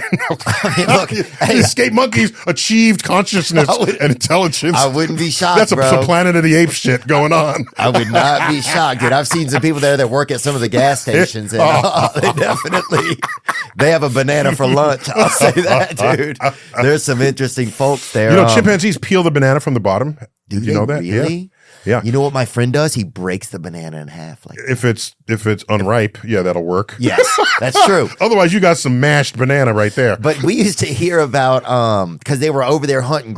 So all we heard was that they had gravity hunters out there. That's a good way. That's a poetic way to put it. So that's what we heard. And so there'd be people like, if you saw somebody that could dance real good, you'd say they were like one of those gravity babies or whatever. Or sometimes people would have parties and people would say, oh, we're going to get and they would live near there in Livingston Parish, Louisiana, where that LIGO Center is. And they'd say, we're going to get so fucked up we can't even feel the gravity. Yeah, there it is. Yeah, That would be part of it. on the wow, zoom in on that. That's crazy. Yeah. So what's going on there? If your listeners have access to this, the viewers. So those are two long tubes, and they send a beam of light from that central building simultaneously, the full length of both tubes. And then there are mirrors at the end of those both tubes, and it reflects back, and they recombine the light. And if the light recombines perfectly, then nothing happened between those two reflections. But if a gravitational wave washes over Earth and goes through this facility, one of those beams will be slightly delayed compared to the other. Really? They're doing that out there? And they can measure it. I know people that can't read out there. Oh, they delay. And so they're looking for a variation in a fraction of the diameter of a proton. And that is a completely evacuated tube that goes up and back. So tell me this. So say they find say there's some variation. What does that tell them? That there's some pull on the Earth? First, it tells you that the thing actually happened. Einstein predicted the existence of gravitational waves. This discovered them 60, 70 years later. Wow. Okay. No, more than that. This was 2000. When was that? This century, Einstein made the prediction in 1916. So you're talking basically 100 years. Wow. A century, there's a prediction and then a discovery. And this is ground truth that our ideas actually match objective reality. Okay. And you want to say, well, how does that put food on your plate? It doesn't, but it advanced technology in a way that will surely have applications later on. Einstein wrote down the first equation in a paper called On the Stimulated Emission of Radiation, obscure quantum physics paper in the 1920s, Okay. Late teens. And Why are you doing that? You're a smart guy. Why don't you help put food on people's plates? Do you know what that's the foundation of? The laser, which would not be built until the 1950s. Damn. And lasers back then were like cost tens of thousands of dollars and they were room size. Now they're impulse items at Walmart for laser pointers, right? Oh, yeah. But lasers are now, barcode. Now photos can do it. But in their day, barcode reading, laser surgery, LASIK surgery for your eyes, laser cosmetics removal. So lasers. You put a laser on anything. On anything. Buy it. And do you think Einstein's saying, yes, we're going to have LASIK surgery with this equation that I wrote? No, he didn't think that. Nobody's thinking that. So the people say, why are we doing this with smart people when the smart people could be solving the homeless problem? Because we don't know what the future is going to be. You don't know what the future is. Somebody might invent a laser that makes homeless people happy. Okay. So you don't know. What about this, though? So say that thing picks up some sort of gravitational wave. What does it mean? It means that there's a black hole that's kind of sucking on Earth a little? No, it meant two black holes collided, and the collision is quite catastrophic, and it sends a ripple. It's like tossing a pebble in a pond. Okay. And you see the ripple go out in all directions, except the pond surface is flat. In space, this is a ripple that goes through full 3 dimensions of space. And it's moving at the speed of light, and it washes over Earth at the speed of light. And by the way, remember I said, make sure you don't think something that's true that's not, or isn't true that is. Okay? So, suppose you're just a mischievous graduate student, and you're in that facility. Say, I'm going to tweak this, and everyone else is going to think they actually discovered something. Okay? Yeah. Yeah. All right. Suppose you did. Suppose you're diabolical. Or you're just a prankster. Oh, I would do that easy. You're just a prankster. All right. We have built-in protections against that. Oh, damn. We have another one. But they got a Ring camera or whatever? We have an entire other LIGO in Washington. Oh, making sure. Yes. Huh? Okay. So you would have to coordinate with another prankster to do it at the exact moment. Okay. Whatever. Now, okay, they both made the measurement, but separated by a fraction of a second.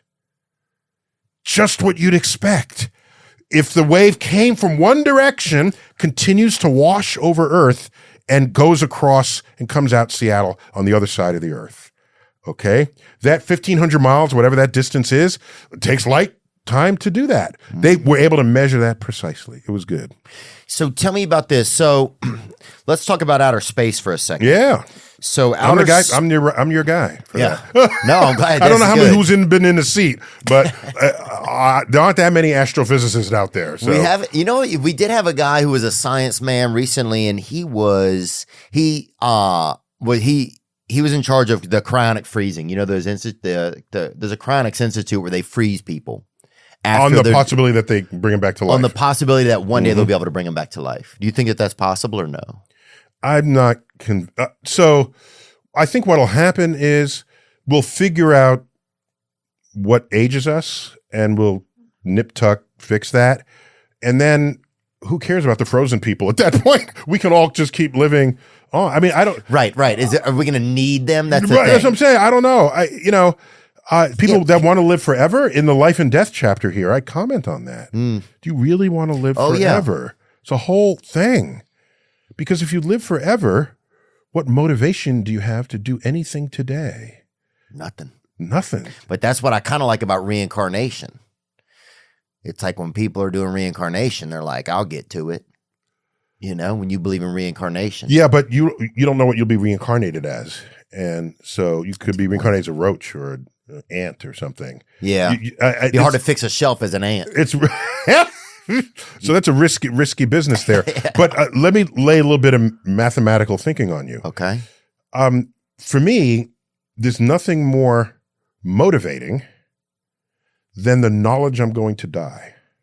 Think of the prisoner in the cell, and they're putting an X through every one because every X is one day closer to getting out. Well, let's do that for your life. Every X you spend doing nothing, that's a day you could have done something and you're going to die one day. Yeah. And it's there on the calendar, okay? This would so motivate me, as it does, to be as productive as I can, as helpful as I can. Try to make a better world for your privilege of having lived in it. So if knowing you're going to die brings meaning to your life, then living forever Would do the is a opposite. life of no meaning at all. Damn. That's how I think about it. So no, I don't want to live forever. Yeah, I think if I could live forever, I'd probably go swim more, honestly, or do something like, that I don't really love doing, but I kind of wish I did more. That's a weird wish. If I live forever, I would swim more, even though I don't like it. I'll give you another chance. Answer that again. If I could live That was the lamest. No, think that's what I would do. no. If I could live forever, I would do stuff I didn't really feel like doing. Well, yeah, because it would be like you'd have so much time, I don't know if I could live forever. I don't know what I would do. That's a great question. What would you do if you could live forever? No, I would just say that is the sentence. You have to do it. I don't know. I don't know, because so much of how I organize my life is knowing I'm going to die. Right. And I'd have to think about it and get back to you on that. Okay, I'll get back to you on it too. Then fair. And I hope it's not. I'll swim even though I don't like it. No. That's the lamest. No. Okay, I'll try and do better. But that's what I think I would do. I know you are cleverer than that. You're going to give me an answer that's better than I'll that. think of something. Okay. What culture or ethnicity on Earth, say aliens show up, right? Is there a society or culture or ethnicity that's best evolved, you think, to handle it? Scientists. Really? Scientists. If an alien came here, go ahead, Theo. If an alien landed right in front of us and said to you, Theo, take me to your leader, are you going to take him to the White House? No. No, of course not. Are you going to take him to Congress? No. That's a great question. That's my Who would point. You take him to? You would take him to, well, I'm not going to speak for you, but I happen to be a scientist. But if I were not a scientist, I would take him to a scientist. You would? Yes. A biologist or a physicist. Somebody who's, by the way. Say science is closed that day. Come back out to lunch. Come back tomorrow. What would you Open at 9 a.m. So even science has a sandwich, bro. Where would you take him? You speak of science like it's the one dude behind the counter. Behind the lunch counter. Hey, I'm just saying. No. Where would you take him then? No, wait. Let me finish what happens if you're trying to talk to him. Okay. My point is, mathematics. I give him a treat first. I think you'd have to. A treat. They're not a pet. They just flew here in a ship way more advanced than anything we've ever conceived. You can say, here's a chew toy. That's just not gonna do. I'm just saying, you got to give him a little. You'll be the first human zapped by an alien laser. At that point, you hit him with that Snicker. Dog, you good. They're your friend forever. You good forever, bro. He'd be pulling on your. This is not E.T. Steven Spielberg, where they're eating. What do they eat? The Reese's Pieces? No. Oh yeah, dude, Reese's. Bro, he'd bring his friends next week. No, you give a Reese's to an alien, it's going to get diabetes. How do you know it can handle it? That's true. This is some pretty. That's a good point, bro. Now he's stuck. What if he becomes all lazy and stuff? When you start getting him acclimated. Gets fat and lazy on Earth. That has to be a movie, right? Was there a movie like that? I don't know, but okay. So he's here. What do you do? What I'm saying is that I have a periodic table of elements that are elements across the universe. I know mathematics and laws of physics that apply across the universe. They got here from across the universe. So those laws would be totally the same on their planet. Totally the same. So if you're going to start with a language, like, oh, this is a cup and this is a fork and this is it's like, this is our elements and this is, we call this aluminum, we call this, and they will know, and they start to develop a common vocabulary so that you can communicate with them. Because they're not going to speak English, nor French, nor Mandarin, none of the above. That being said, if they send radio signals here, the largest radio telescope is going to pick it up first. And you know where that is? Hold on, let me think. Arizona. It was once on American soil in Puerto Rico, the Arecibo telescope, but that collapsed out of disuse. And the largest radio telescope in the world is in China. Wow. So the first humans that will hear the signals sent by aliens will be Chinese astrophysicists. But we're talking about if they visit. So if they visit, I'm saying bring them to a scientist. The scientist will know how to think about and pose questions to them for this reason. And I got a little dust up when I saw the movie Arrival, and aliens visit and they park these pods floating over there. And so the government gets two people. They get a linguist and a physicist to decode their, and I'm thinking, no. You get a cryptographer and an astrobiologist. That's what you want to do. I don't know if you saw the movie. The alien is like a septipod. Looks like an octopus, but it's only 7 things. And it's squid inking messages on a glass. It's underwater or whatever medium it's in. And so, there it goes. Okay. Oh, Your boy brought it up on the Okay, screen. we got it right here. Okay. Arrival, yeah. Yeah, it's Arrival. Sabotage diplomacy scene. Yeah. So we're trying to find out what are they trying to say to us and why. And so I would have brought a cryptographer and an astrobiologist. I see. But they brought a linguist, a cultural linguist, and not an English linguist. Could you look that up real quick? The profession of the woman, Was she hot too? I don't remember. Because you got to bring a hottie out if an alien shows up.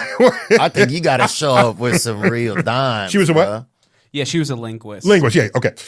So they have a linguist and a physicist. Physicist is good, but not as good as a cryptographer who's trying to figure out what Right. the hell they're saying. So I posted that, and I shouldn't have. That should have been my forbidden Twitter file because my people are in movies all the time. Right. We have astrophysicists how often is a linguist in a movie? Yeah. All right. This was their one It was chance. their one chance, and I felt bad. You burned 'em I up. burned them. I threw some shade on their. But now, what about this? So tell me this: What? if the Chinese would be the first people to know that, right? No, to hear a signal. Okay. That comes over. Do you think that they would tell the rest of us or not? Probably not initially, but eventually. Bro. No. The thing is, why should they?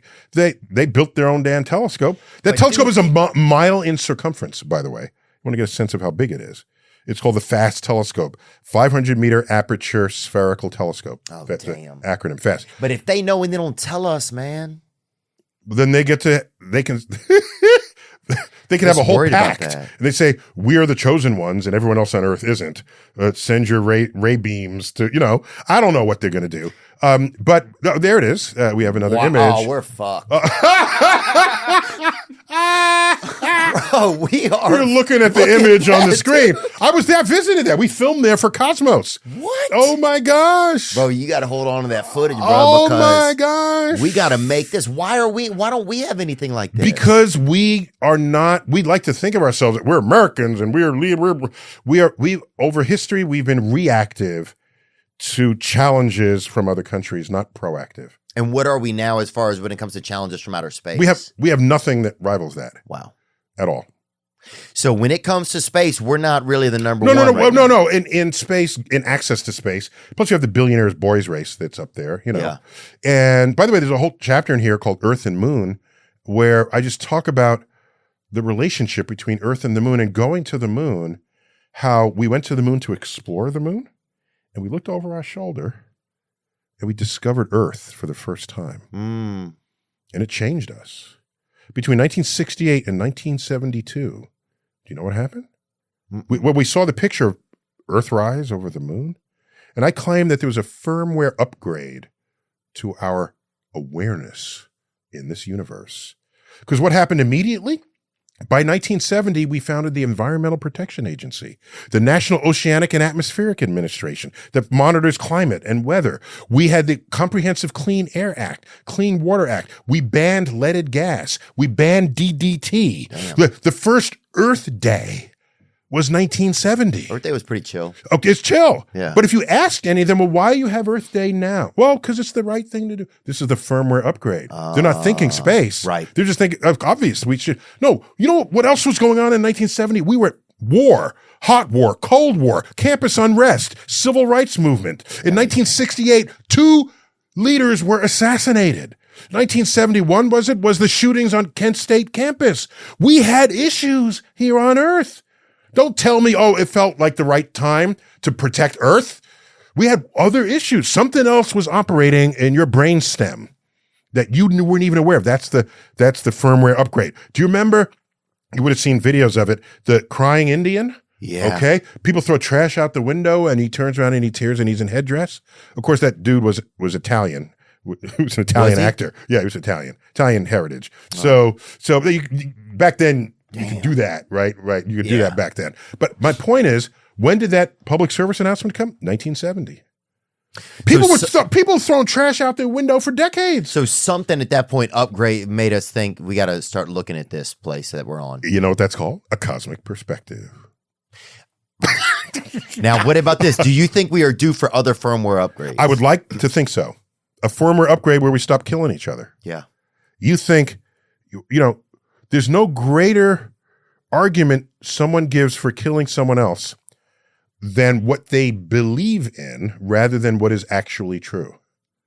It's almost like the less evidence you have for something, the more you're willing to give your own life or to take someone else's life for it. Mm. And that's some weird stuff for our species, weird behavior pattern for. Now, the world is a much safer place than ever before.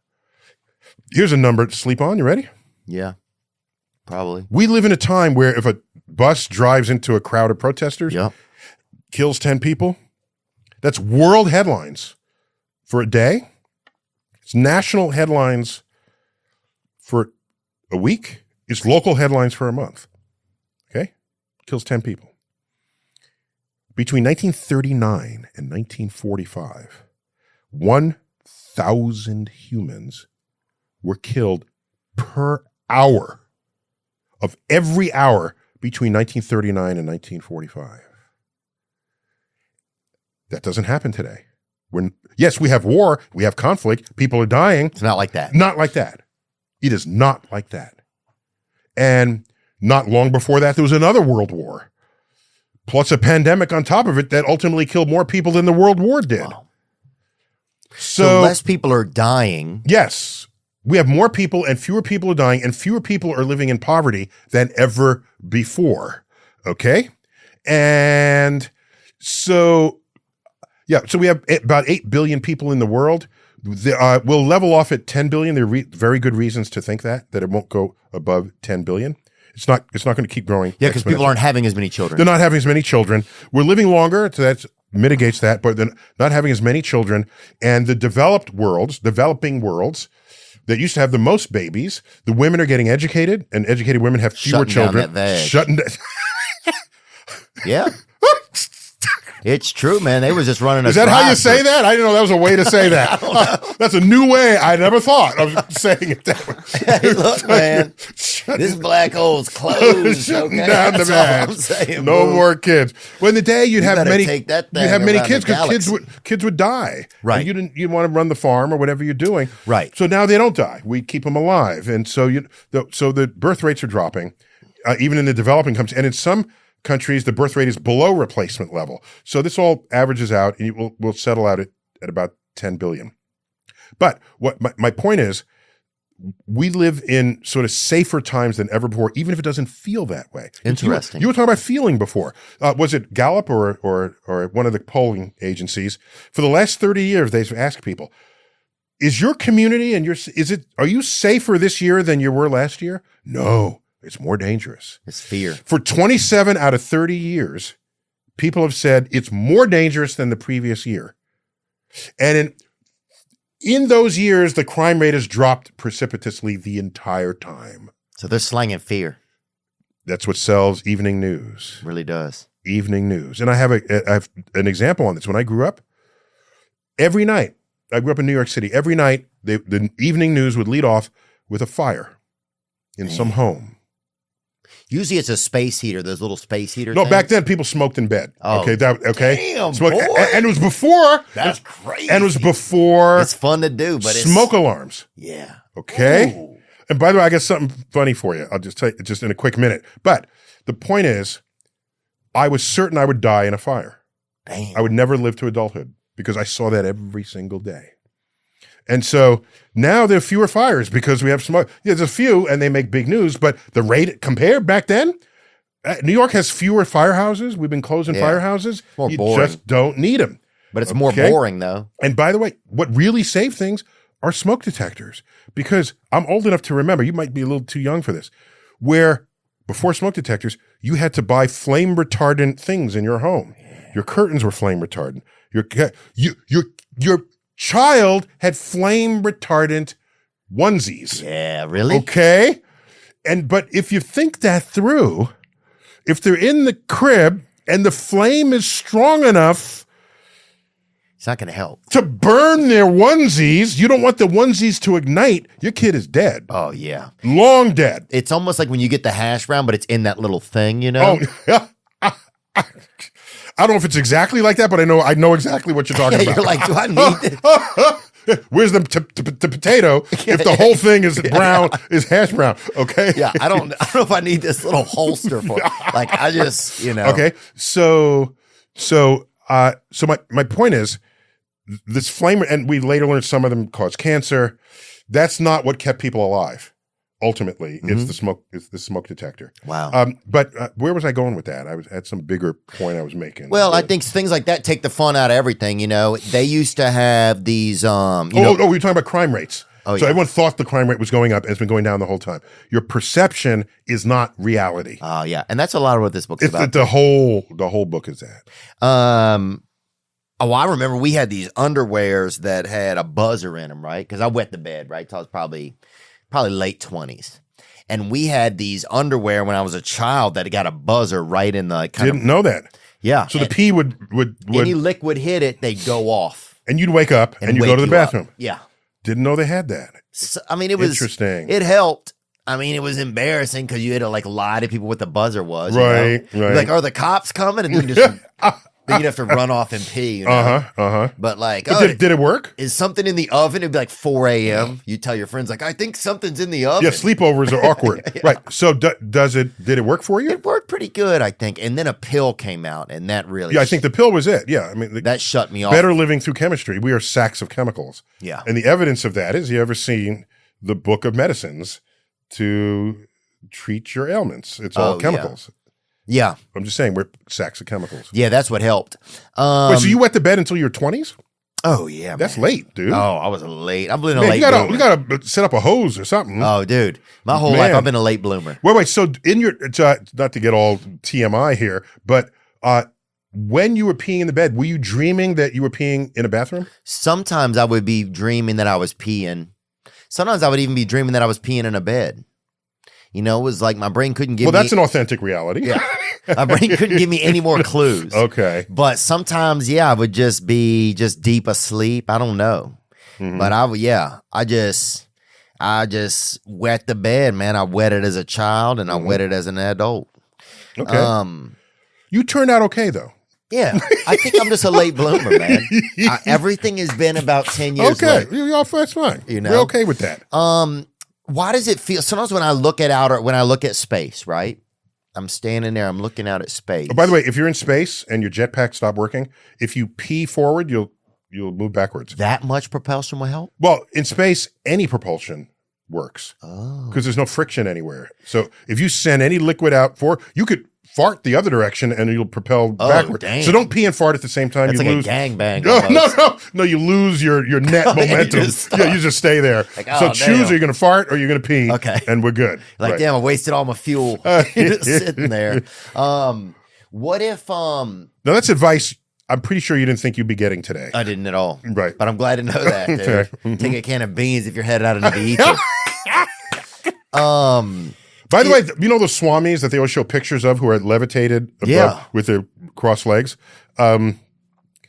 So you can't do that unless he is actively expelling gas out of his butthole. Okay. So you'd have to like eat a lot of beans and sew up the butthole to get very high pressure. Damn. And then pop it open and then he can levitate. Wow. Yeah. So so that's definitely advertising then. They're using that. They're obviously Well, no, I'll say That's they're smoke and completely mirrors. defying known laws of physics. So nobody can really levitate like that.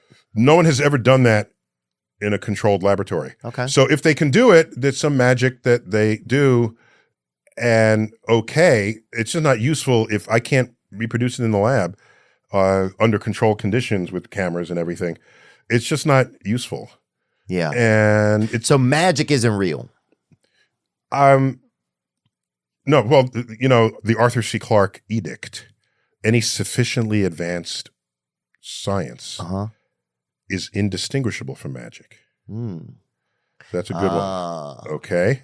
So if an alien comes up and waves their hand and something happens, you'll say it's magic, but to them it's science. It's just super science. Correct. In fact, I I tell you, I don't mean to brag or anything. You do magic? No, I did when I was a kid. Actually, I can see that. I did physics magic. I'd pull the tablecloth out from under. I still do that sometimes. It's fun, yeah. And I did some fun. card It's tricks. risky. Yeah, and I have large hands, so I can palm a card pretty easily. Oh, damn. So I did that as a kid. I made money at kids' birthday parties. I think I was 12 or something. Wow. Doing it for 6-year-olds. What was your first job? Oh, I was a camp counselor, and I worked whole summer, and I made $150 For YMCA?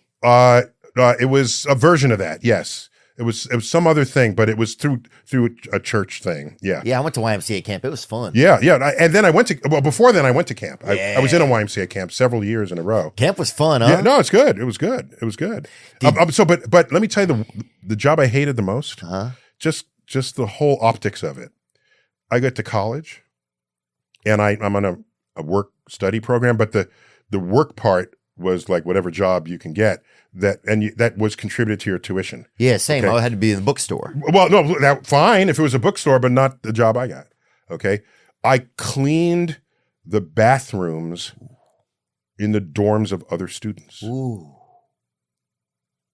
Probably just all semen in there.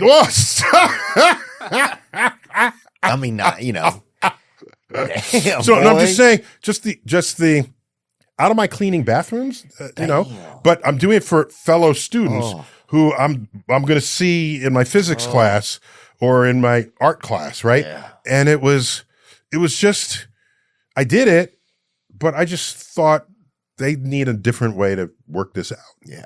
Okay. Yeah. And so, but it puts you through college, and you get through college, and that was that. You earned your stripes, man.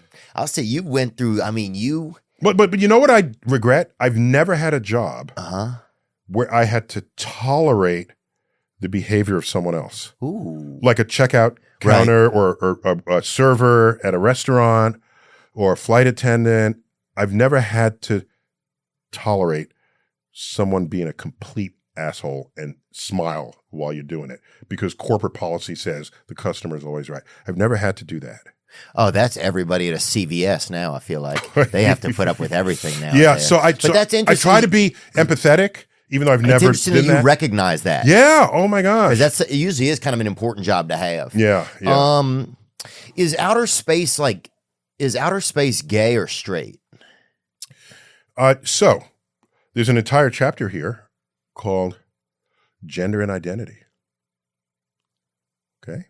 I'm just putting it out there. Okay. Gender, it's an entire chapter. What that looks like through a scientific lens. And what I will tell you is. Oh, yeah. I remember you talking about the facial structures. Yeah, well, there's a lot of things. Okay. So I'm going to give you an answer. Are you ready? Yeah. Is outer space gay or straight? Practically everything we see and measure in space, not only objects, but temperature, size, density, is on a spectrum. So for you to say, is the universe gay or straight? I'm going to tell you, whatever the universe is, it's on a spectrum. Okay. In fact, the very word spectrum comes from what happens when you take light and break it up into its colors. We just happen to assign names to the 7 colors: red, orange, yellow, green, blue, indigo, violet. But it's a continuum. We're just being lazy by assigning 7 colors. Our brain doesn't want to see nuance because it's easier for us to think in binary. So it's, are you with me or are you against me? Well, maybe you're somewhere in between. Are you a boy? Are you a girl? Maybe they're expressing themselves somewhere in between. And your brain has a difficult time recognizing a spectrum. And so you're requiring it be into a bin. So there you are, forcing other people to match how you see the world. And that's wrong. Let me not say it's wrong. I'm going to say, the world is not going to change to fit your inability to recognize how it's actually manifesting. It's not going to do that. So it's bi. No, it's on a continuum. So it's whatever it is, You can say, is the universe sweet or salty? Is the universe, whatever it is, you're asking me, is it this or is it that? That's the binary brain trying to force a continuum into two categories. So it's like Chex Mix. Except with more objects, more kinds of objects than what you find in Chex. Chex Mix has like 5 things in it. Yeah, that's true. Okay. Imagine if Chex Mix had everything. Damn. In a continuum. And it kept changing. Now look at how our brain works. We have hurricane strengths, right? Oh, yeah. They measure the wind speed. Do you realize it's a continuum? But we divided it into 5 categories. Right. But it's a continuum. Do you realize you can go from low category 3 to high category 3? And they'll just talk about Hurricane Irma is still a category 3. 1 mile an hour faster. And it's category 4. It's breaking news. Oh, yeah. Hurricane Irma is now category 4. Yeah.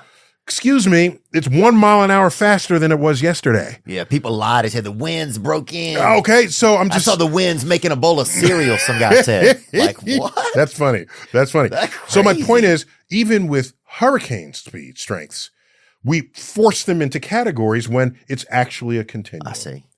So it's a continuum out there. So because it looks kind of gay, I feel like, but then sometimes it does things that seem really straight. But those are also my definitions of those Correct. things. You're forcing the universe into your 2 categories. Right.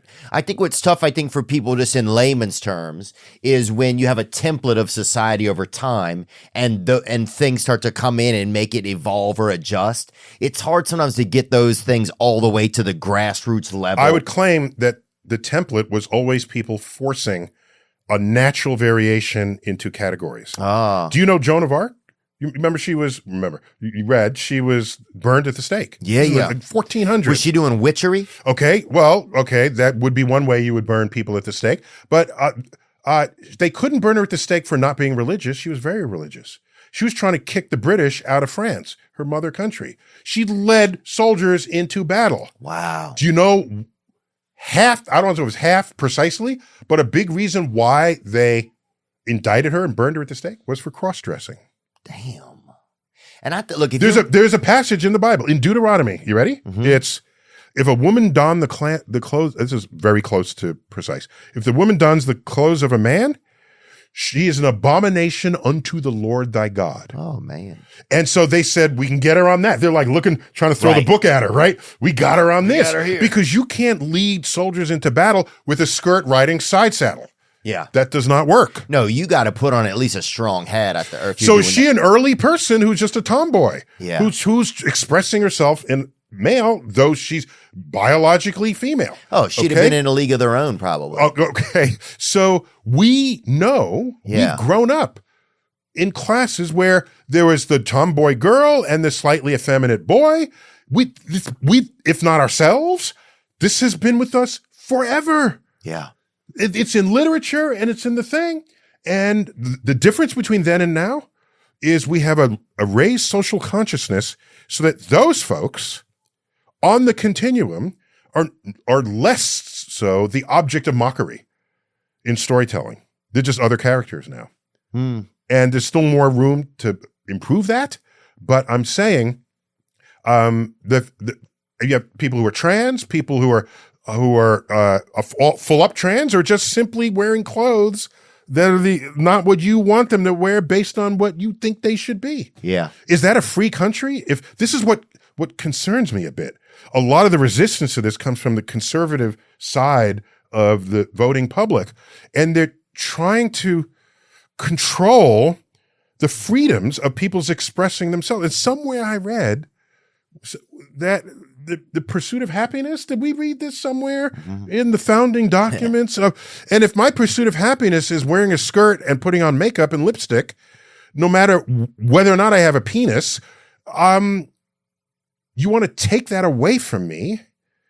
Why? It's in a way that's a violation of what it means to live in a free country. Yeah, I think people just accuse you of gaying or whatever. They accuse you of like queering the around. Fact that that it would be an thing. accusation at all rather than a recognition that there are people different from you who live in this free country. Well, look, I'll tell you this. A lot of times I've been around a lot of, sometimes there's a lot of drunk men, and I don't drink. But I'll get around them sometimes and you could see they start wanting to, they start their lips get a little wet, and you see them wanting to be, you see 'em. Their guards are Yeah, you see the guards are melting down. Okay, you see the guards on lunch break. You know what I'm saying? You can just and sometimes the guy's wife will be there. I'm like, dude, what the fuck? What is even going on? But you see him, the eyeballs start getting a little wandery. So I think if we were honest with ourselves, it wouldn't even be a problem. If we were honest with it centuries ago. Well, yeah, there's probably just and also some of it is templates, some of it is tradition, and people want to people worry. I think too much if you lose and I'm not saying they're correct traditions, but I think a lot of people worry if you lose tradition, then what does that mean? I think we're still evolving in a way that we want to look at existence in a larger scale and not just in the scope of our own lives. I'm a big fan of traditions, and let's call them rituals for the moment. Okay. A Thanksgiving dinner is a ritual. The traditions and rituals in and of themselves, I greatly value them. They're some of the greatest binding forces in a culture, are traditions. Yeah. Okay. In Passover, the observant Jews of the world are all doing the same thing, basically at the same time relative to the sunset. Okay. And so that's a binding force. But if your tradition is not the celebration, but what you look like, what you sound like, what you say, what you think, then those are traditions trying to remove freedoms that your country might otherwise be giving you. Yeah. And so where does it come from? Traditions? Yeah. They kept tribes together. Oh right, my gosh. Where does the other stuff to come from? Where does it, but I think maybe it feels like, I'm trying to decide what that feels like to people that makes them so commonly that those are things that are hung on to, Well, it's one thing because you have your own ritual. Okay. I used to always have candles for dinner. Mm-hmm. Okay. I blow through yards of candles. Oh, okay? I bet you did. It's a romantic, and I'd like a bottle of wine and with my Yeah, wife. boy. So for me, that was a little bit of ritual. My mother burned candles, and she was Catholic, and candles are a thing in a Catholic church. Oh yeah, they're candled up in there. Yeah, and the candles are burning during the mass. So a little bit of candle worked into me. But I'm not. That's nice. I'm not forcing someone to do something with the candle. Right. Okay. I'm not forcing someone else to pray to the candle. I'm not trying to change the behavior of someone else. It's just something I do, and I do it. All right. It's when you cross over and require other people recognize this. Yeah. Or you require other people abandon it just because you don't want it. That's not a free country. That's all I'm saying. You can imagine a country where everyone is homogenized in whatever way you want. Those countries exist. I didn't think that was America. Yeah. I didn't say that right. I didn't think that was America. I think it was America. America. It's really Dude, I spent 6 years in Texas. I know how to pronounce you? America. Damn. I met my wife in Texas. Oh, okay. Austin, Texas. Oh, at UT Austin, huh? Austin. Are you a Texas fan? So the funny thing is. Be honest. I don't know if I ever told anybody this. So I'm a New Yorker in Texas, which was a little bit mind blowing. Mm-hmm. Just the Confederate flag is everywhere and the gun rack on the back of the pickup. Yeah. And it's just a really, I was almost anthropological for me to observe the Texas tribe. That's what I was thinking. What does anthropological mean? It means I don't know that I'll ever assimilate, but this is something interesting to observe and take notes on. Okay, got it. Okay, I'd be an anthropologist. Okay, got it. Studying the culture. Okay, so I did that. And were you really wearing that hat? Really? And those boots? Like, really? Yeah. And this is a woman you're talking about. And your belt buckle is that big? Really? And so it's all weird. But again, I'm recognizing it's another place. Right. I don't want to homogenize them to be New Yorkers. This is Texas. That's a good point. It's got its own history. 6 Flags over Texas. Yeah. Okay? Texas was 6 different countries. All right? And I don't know anybody else that can say that. You know the 6 countries, right? Mexico, Spain, I think France, the Confederacy, the United States itself, and the Republic of Texas. Oh, damn. Or did I leave one out or count That's one 6. twice? But that's where you get 6 Flags, the amusement park. I You didn't know this, realize dude. that. Dude, you didn't know this. Finally, some stats I can use. Oh my gosh. Finally, some information I can use. That's how you get 6 Flags. Dang, That bruh. didn't come out of nowhere. Yeah, I didn't know. I never thought of it. And you go into the state capitol and you see the flags. Yeah, I've actually been to the state capitol there, but I didn't know there that in at Austin. all. Yeah, but so I'm there and so here's what happened. When I left Texas, it was 6 years later, I get back to New York and say, I want to wear some of those boots. So the next time I visited, I picked up some boots. Yeah. And then I kind of like that hat. Not the full up, 7-inch brim, but the smaller brim. Yeah. So I own 6 cowboy hats, 5 pairs of boots. And one of them is like ostrich, I got some stretch, digging baby. out the animal. I don't have the lizard or whatever that one is. The alligator. I don't have the alligator. But so I got some stretch at the house, dude. I wear that on Fifth Avenue Yeah, in it's New fun. York. I'll do that. Yeah. And so it turns heads, but I'm comfortable in that because I felt it. It was a time delay. Yeah. All right. I feel it now, and now I can appreciate a Texas movie or a Texas culture, Texas music, which is it's not country western really. It's not Nashville, I should say. No, it's not. It's a lot more. It's a lot more like red clay kind of country. And I didn't know a sad song till I heard a sad Texas song. I'm a big fan of the blues. Blues all up the coast, Mississippi on up to Chicago blues, but up the river, I guess I should say. But Texas, up some singing in the, my dog. Oh, there's some sadness over there. Sadness, okay. Parker McCollum, you got to listen to him. He's kind of a sad young I'll fella dig some who up. does it. I'm a blues guy. I'll do it. You know what? His is a little bit of blues in a way. I often theorize, we talk about a lot of this show, like beige, the future is all going to be beige. Like eventually everything's kind of merging. You mean skin color? Yeah. That eventually everything is just kind of merging.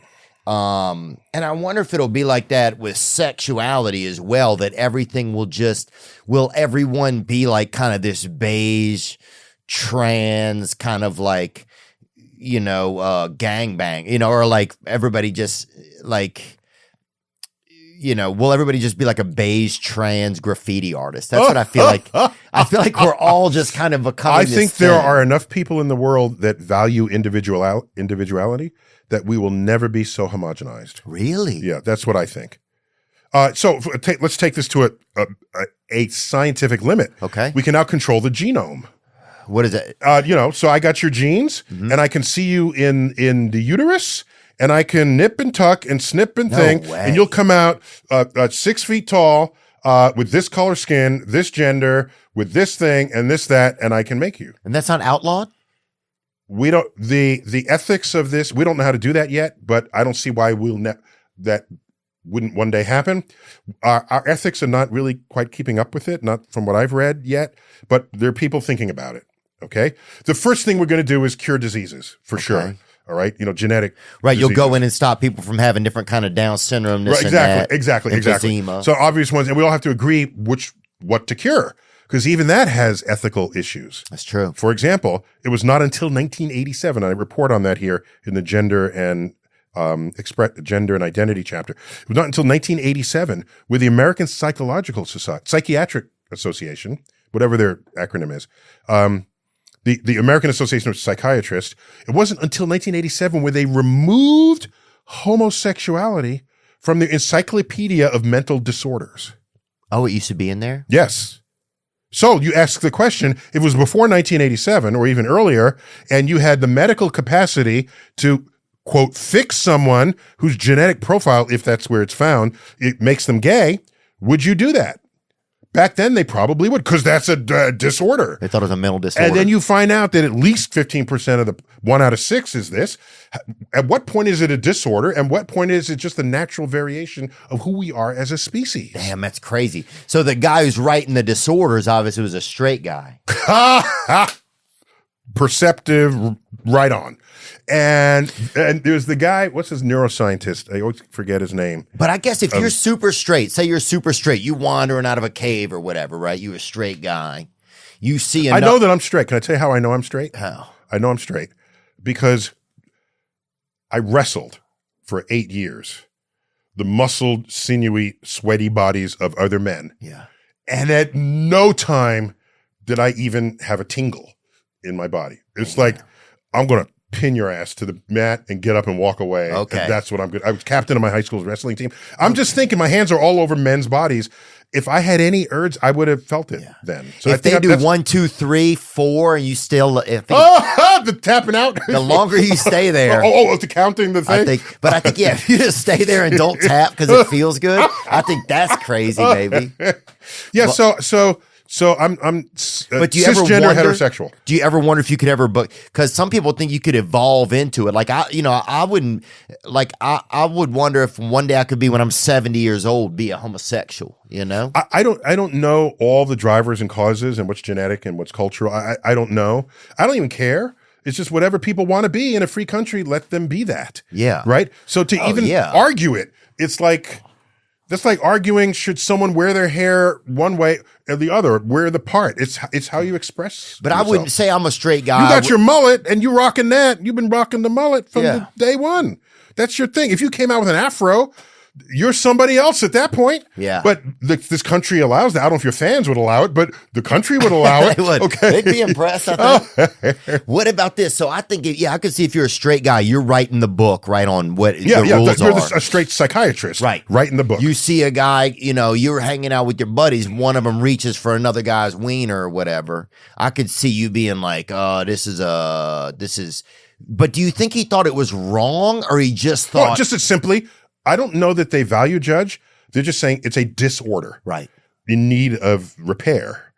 So, but it was a disorder based on that things are just supposed to be this way. Because they had whatever biases, they had whatever inability to embrace the spectrum of humanity presented to him. Right. Is nature just, or does nature gay also? Oh, okay. There are books on this. I forgot, rainbows. Can we look this up real quick? Rainbows. Just look up rainbow and sex, and there's a book that'll come up. Just real quick. Evolution's Rainbow. Okay. So there's a book called Evolution's Rainbow, which explores what species out there actually have full spectrum sex. Okay. Damn, gay sex, bang sex. There's rape in some. There's dolphins. There's no other way to understand it. Unless, okay. So there's a full range of what's out there. And I don't care if those are line caught or. Well, so here's my point, that I don't know that we should care what the rest of the animal kingdom is doing.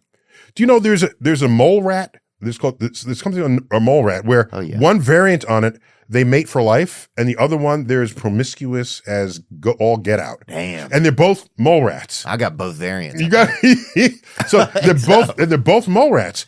So, and then people say, "Oh, eagles mate forever," and they want that to be.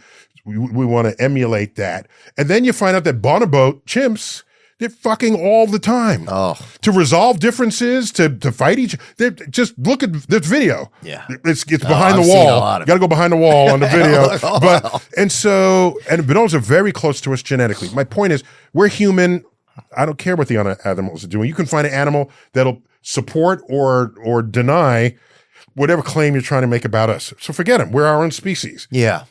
And that's true. We have the capacity to grant freedoms in some governments to support your happiness. We value that. Yeah, that's cool, because it's go. crazy to think that some countries don't, right? That's why I'm glad I'm in America. Yeah. Me too, dude. Am I good at that, right? I get like a B+. I think so. What about this? So do you think we'll ever really be able to travel like into another galaxy, like interstellarly? Do you think you need a wormhole? We're not doing that without wormhole. We don't have like diesel or whatever. We don't have anything that'll push us. There fast is no enough. rocket. No, there's a rocket that will get there eventually, like in a few million years, but you don't live that long. Yeah, we have rockets powerful enough to get you around the solar system in your lifetime. But to the nearest stars, at those speeds, it would take 50,000 years. That's why they're talking about generational ships.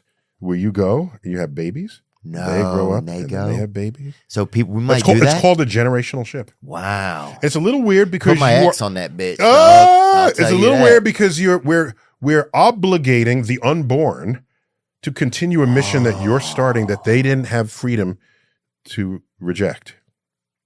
That's an ethical thing right there. Damn. I know. Are you for it? Just say yeah. I'm just waiting around for the wormhole. Just say yeah, dude. And Don't step cut through- corners. Let's send a boat. Okay, come on.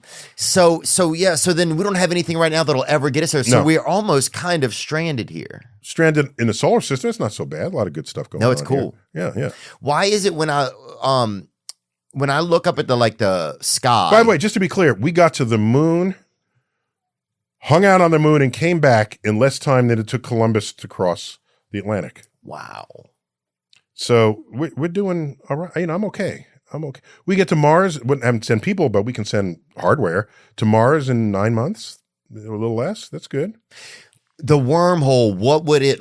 How big would it be? Would you be able to walk into it, or do you have to kind of step into it? No, it's like you step across it like it's a threshold. Yeah, you've seen Marvel and Doctor Strange or Rick and Morty. These are literal. They call them portals to other dimensions, whatever. But a wormhole would just be that. You would just go through on one side, come out the other, and you would not see the fabric of the wormhole.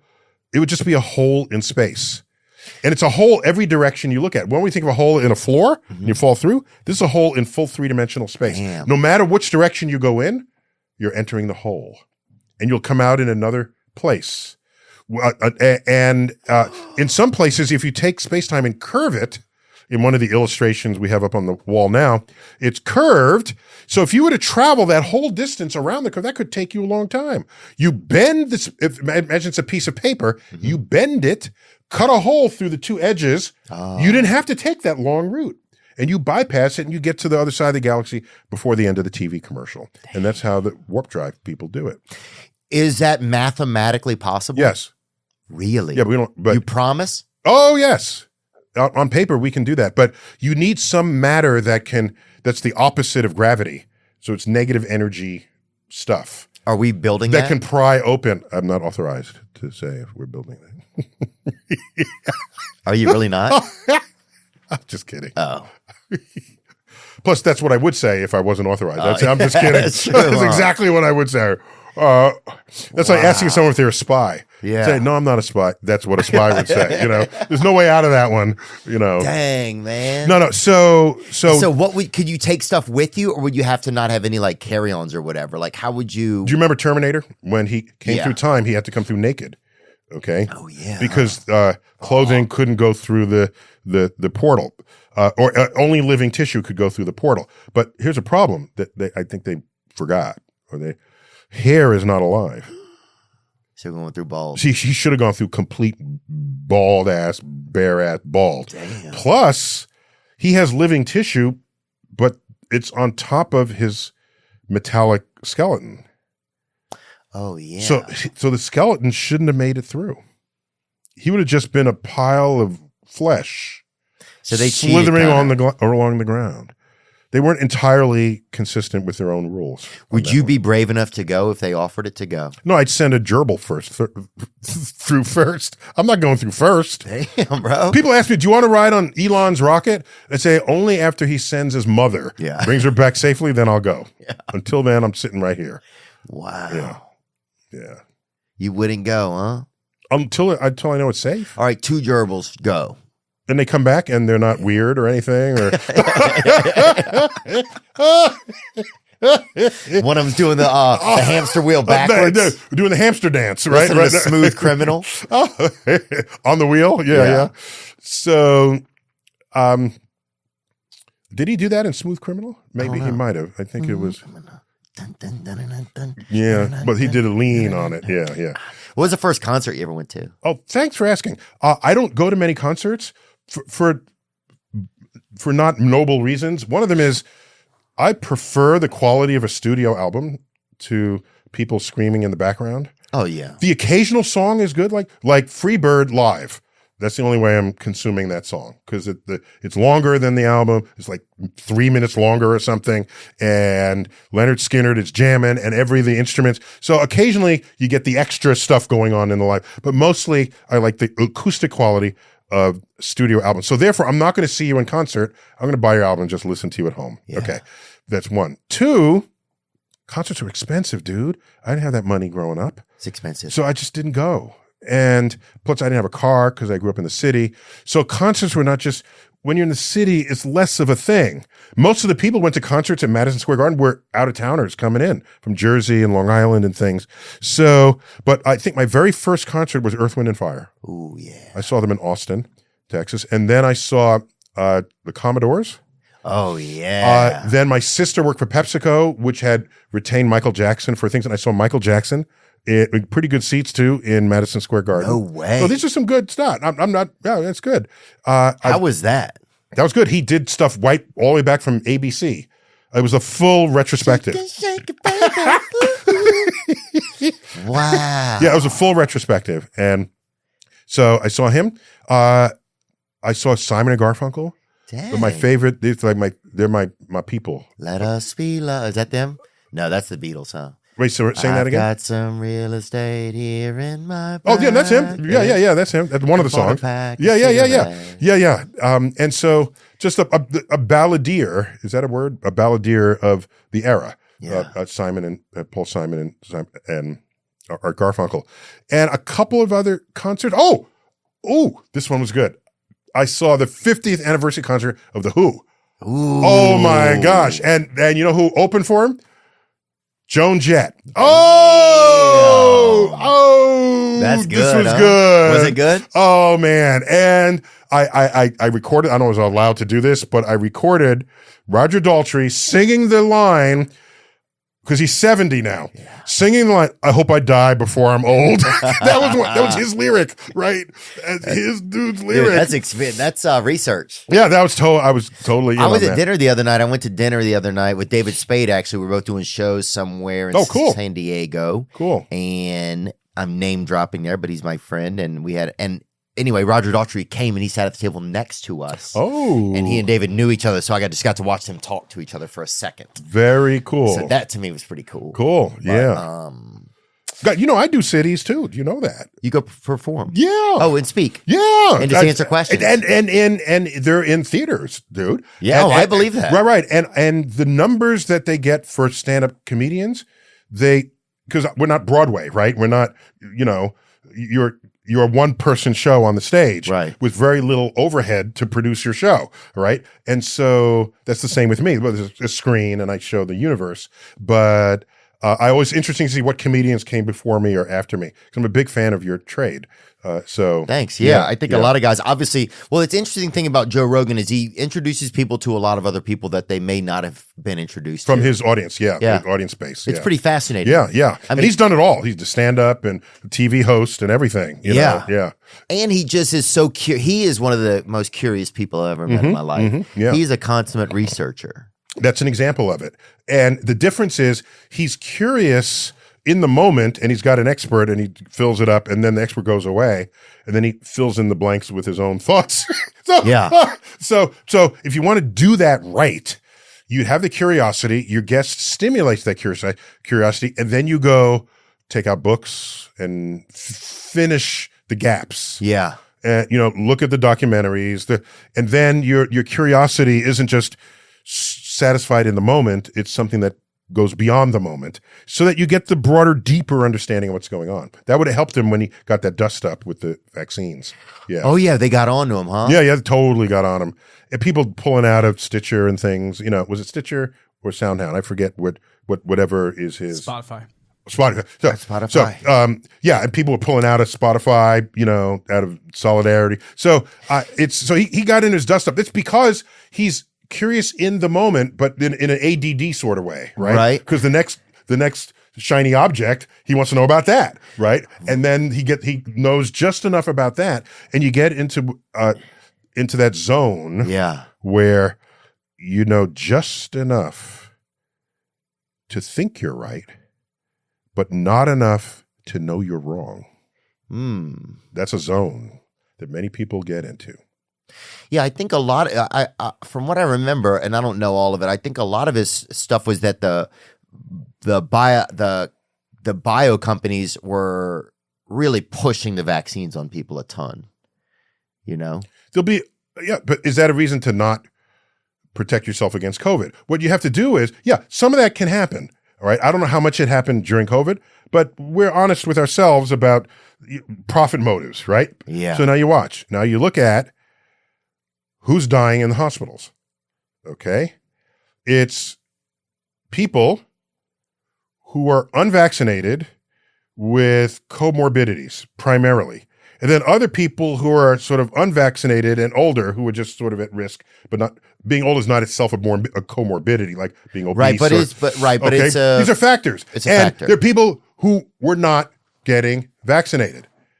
And so do you want to stay out of the hospital and do you want to not die?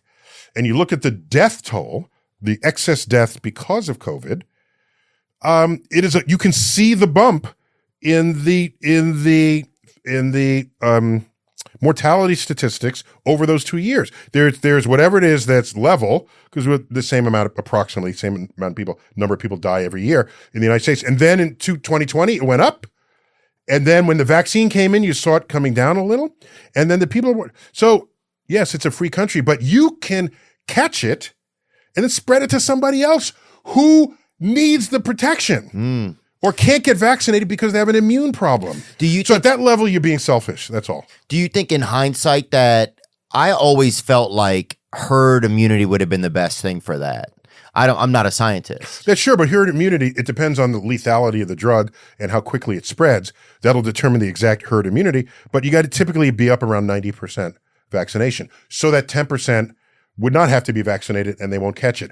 But the herd immunity in a rational society that cares about its citizens, the 9%, 10% that don't get immunized, it's because they can't be immunized. You want the herd immunity to protect the weak, the people who are immune compromised, the people who have some genetic disorder where they rely on you to be vaccinated so they don't catch the disease. That's how we should be using herd immunity, not because you're by the way, the liberals and conservatives met each other on the other side of the fence for this. I know. I remember seeing that in this book. The OG anti-vaxxers were liberals, okay, who don't trust the pharma and don't trust the big business and all the rest of this. And then the freedom angle came in from the right. You can't make the, you can't. I don't want to, yeah. Okay. Don't put this in my body. Right. It's dangerous. Vaccines are dangerous that vaccines cause or. Yeah, so they cherry picked things and they go to websites and they spend, an hour or more, but researching it. And then they will claim to know more than the medical professionals. So sure, if you don't want to get vaccinated, go live alone until the virus goes away. But stay out of the zones of people who could catch it from you if you caught it. Do you feel like if we would have not done a vaccine and just let the virus go through us, it would have just went through us? It would have killed 5 times as many people. Really? Oh, easily. Easily. Wow. You don't remember, hospitals were overrun. People were in the corridors. They had mass burials. Oh my gosh. How quickly people forget. Well, I remember they put people on ventilators, but didn't they realize that they shouldn't have put people on ventilators? Yeah, so on the moving frontier of a new thing, yeah, it's easy to say, oh, you shouldn't have done that. Right. No, now. at the time, it's like you're having trouble breathing, there's a ventilator. And then people do experiments. This is the value of experiments. Say, well, if you tip this way or you breathe through a hole in the table or whatever, and there's a better chance. And that gets published, gets disseminated, and then you have a new best practice in that moment. And the public saw this happening in real time. Normally it happens, you don't even see it. Right. Because it's a controlled study on some corner of the world or in some country. You don't even see it until it's already tested out. But you don't want to hold the vaccine longer than necessary if you could be saving lives with it. Hence the emergency provisions that were put into place. So the problem was, I think, people don't know what science is or how and why it works. And if you taught that in school, you'd say, okay, this is the mask, but we also need to clean the things because we know viruses transmit on the surfaces. Turns out this virus was less a surface virus and more of an airborne virus. Oh, yeah. Okay? I remember I had a buddy who was wearing a hazmat suit to get his Instacart deliveries, and he was pressure washing boxes of Triscuits in his front yard. Because at the time that we know that to be successful against variants of a virus, but not that one. We didn't know yet. Yeah. But are you going to say, well, we don't know yet, so therefore I'm not going to do anything? No, you do what has worked in other cases. You do that until we refine it. People were not allowing science to run its course. Do you think that during the pandemic that the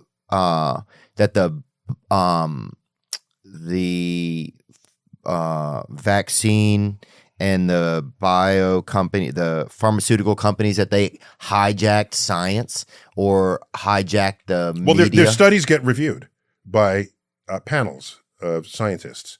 This is what the FDA does. That's the whole point. One of the main points of the FDA is to do this. So they study the efficacy of the virus, of the vaccine. And they study how effective is it against children. Also things like it can be effective, but at what dose? There's more than one moving part here in the studies. They did the studies and they found it was like 95% effective against that variant. So they said, let's roll it out. No need to do further experiments on this, on the effectiveness of the vaccine. Now, here's an interesting challenge. If your vaccine is so perfect that it knocks out this variant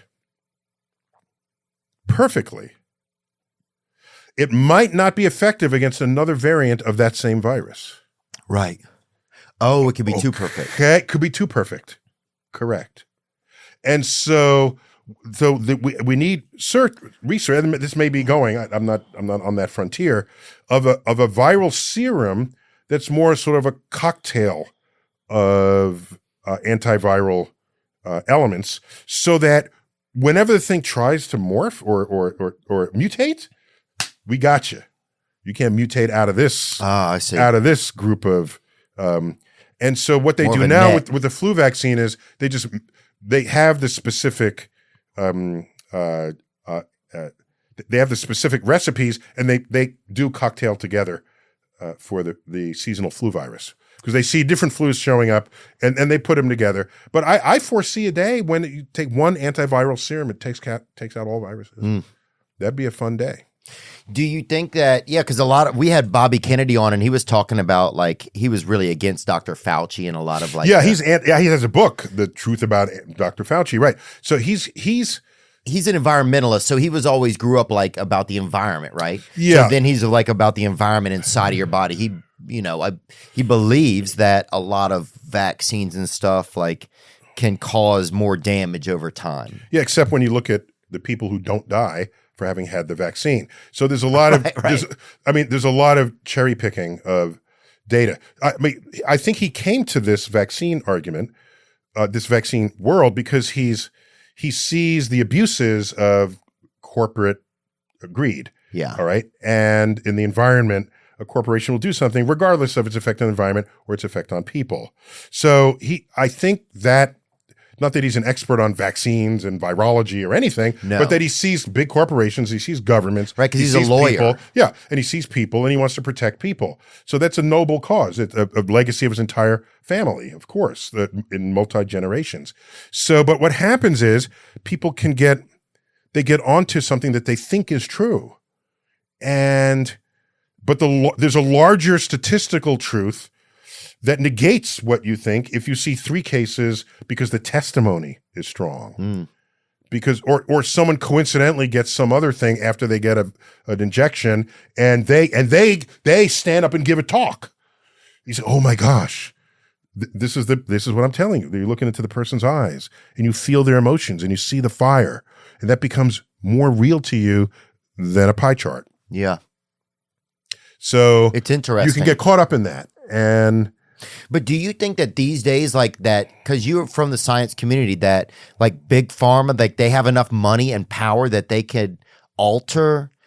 Because that's what I feel like a lot of people, that they could alter the data or cherry pick it enough and present it to humans in a way that would just support what they want. Well, so what? Because that's what I think. In the end, a lot of people probably. That's the thing that I think people think, that big pharma hijacked a lot of the information or adjusted it to make people believe and think. Okay, except we have people dying in the hospital who are not vaccinated and people alive who were. Right. So you can keep talking, Okay. You can keep saying whatever you want, but we have evidence that conflicts with your conspiratorial views. Right. And evidence matters in the end. And so, could they have put their entire 100-year Pfizer, or whatever, how old they are, but I think it's around there, 100-year reputation on the line by faking data so that we would all think their vaccine will keep us out of the hospital just to sell it? We would know within weeks, if not days, if that was all a lie. Yeah. We would know, because there would be as many people in the hospital who've been dying, who've been vaccinated, who were not. And those are two samples you want to compare with each other. Yeah. And when you compare that, know that it's effective. It's effective. Now, what took people by, what surprised people is, you vaccinate me against the measles, I'm not getting the measles.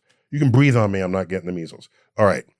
So why do people still get COVID after they got vaccinated against COVID? Yeah. They got a lighter case of COVID than they would have otherwise gotten. Ah. Okay. You surely know people who got COVID who were vaccinated. Yeah. There was a 5-day vacation at home. Okay. Use a box of tissues and you're back a few days later.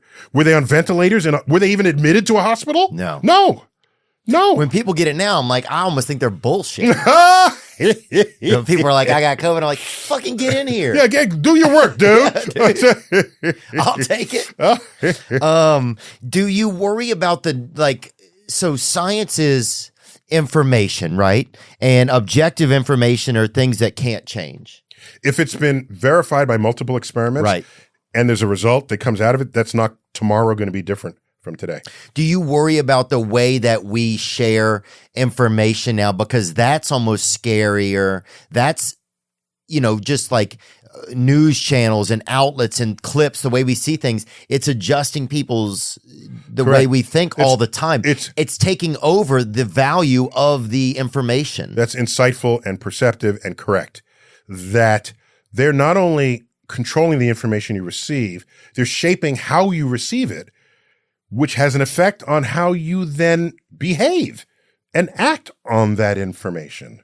So as a scientist, we're trained, not always successfully, we're trained to detach from the emotions of a testimony.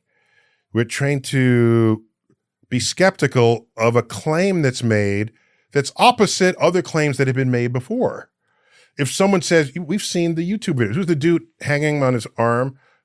And it said, Andrew Leclerc. No. The guy who wants you to do his diet, his muscle grow. He wants you to grow muscles. He's a muscle guy. Sylvester Stallone? No. He's just some guy. Oh, okay. Like a fitness expert. Okay. But he's got something he's selling you. And he's saying, the best way to get ripped muscles? It's not by going to the gym every day. It's by doing my thing. Oh, I see. So we respond to that. Once again, it's the easy way out. Yeah. We respond to a testimony that's saying everybody else is wrong, but this is right. As a scientist, we are trained to be skeptical of that claim. The person that says all these scientists and they're all wrong and they're all in conspiracy, but I'm correct. Listen to me. We're trained to be, and then not to just be skeptical and go on with life. I'm going to find out if what you're saying is true. Why is conspiracy? Because conspiracies and the idea of conspiracy theories have grown more in the past 10 years. I think so. It seems like, sadly, anyway. but yes. What do you attribute that to? The urge to be comfortable in your own belief system. We started the conversation that way. Yeah. You were saying, this is what I am. And if something's poking at the sides, I don't want it. I don't want to know about it. So now you create a worldview. You create an understanding of how things are, either because someone convinced you or you convinced yourself. Okay. Now there's a gap, or there's some information that conflicts with it. So you're going to say, if you cherish this worldview, that information that conflicts with it was falsified, or that was wrong. They don't know what they're doing. Or if there's a gap in the information, you'll say someone's hiding. So you say, by saying someone hiding it, that bridges you from one bit of information to another, and you can maintain your worldview. As a scientist, it is our duty to disturb our worldview every day. The headline that says scientists have to go back to the drawing board because their cherished theories might be put in jeopardy. This is bullshit. We're at the drawing board every single day of our lives. That's what we do. It's what we live for. A new discovery. Who is the? We're not in our office with our feet up on the desk, masters of all the knowledge of the universe. That's not us. Who is who is the final say so of something from science that it can go into society? Well, in my field, there's none of that because the patient doesn't die. Okay. I can be spectacularly wrong about how a galaxy is rotating, and there's no product that's going to be made based on it. Right. So as what you do gets closer and closer to the human condition, then you need sort of regulations and careful scrutiny. That's why the FDA exists, and there's no counterpart to the FDA for astrophysics.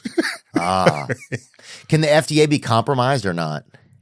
In principle, I think anything can be compromised. But what it comes down to is, you would say, the FDA is saying this. Does any other agency say something completely different?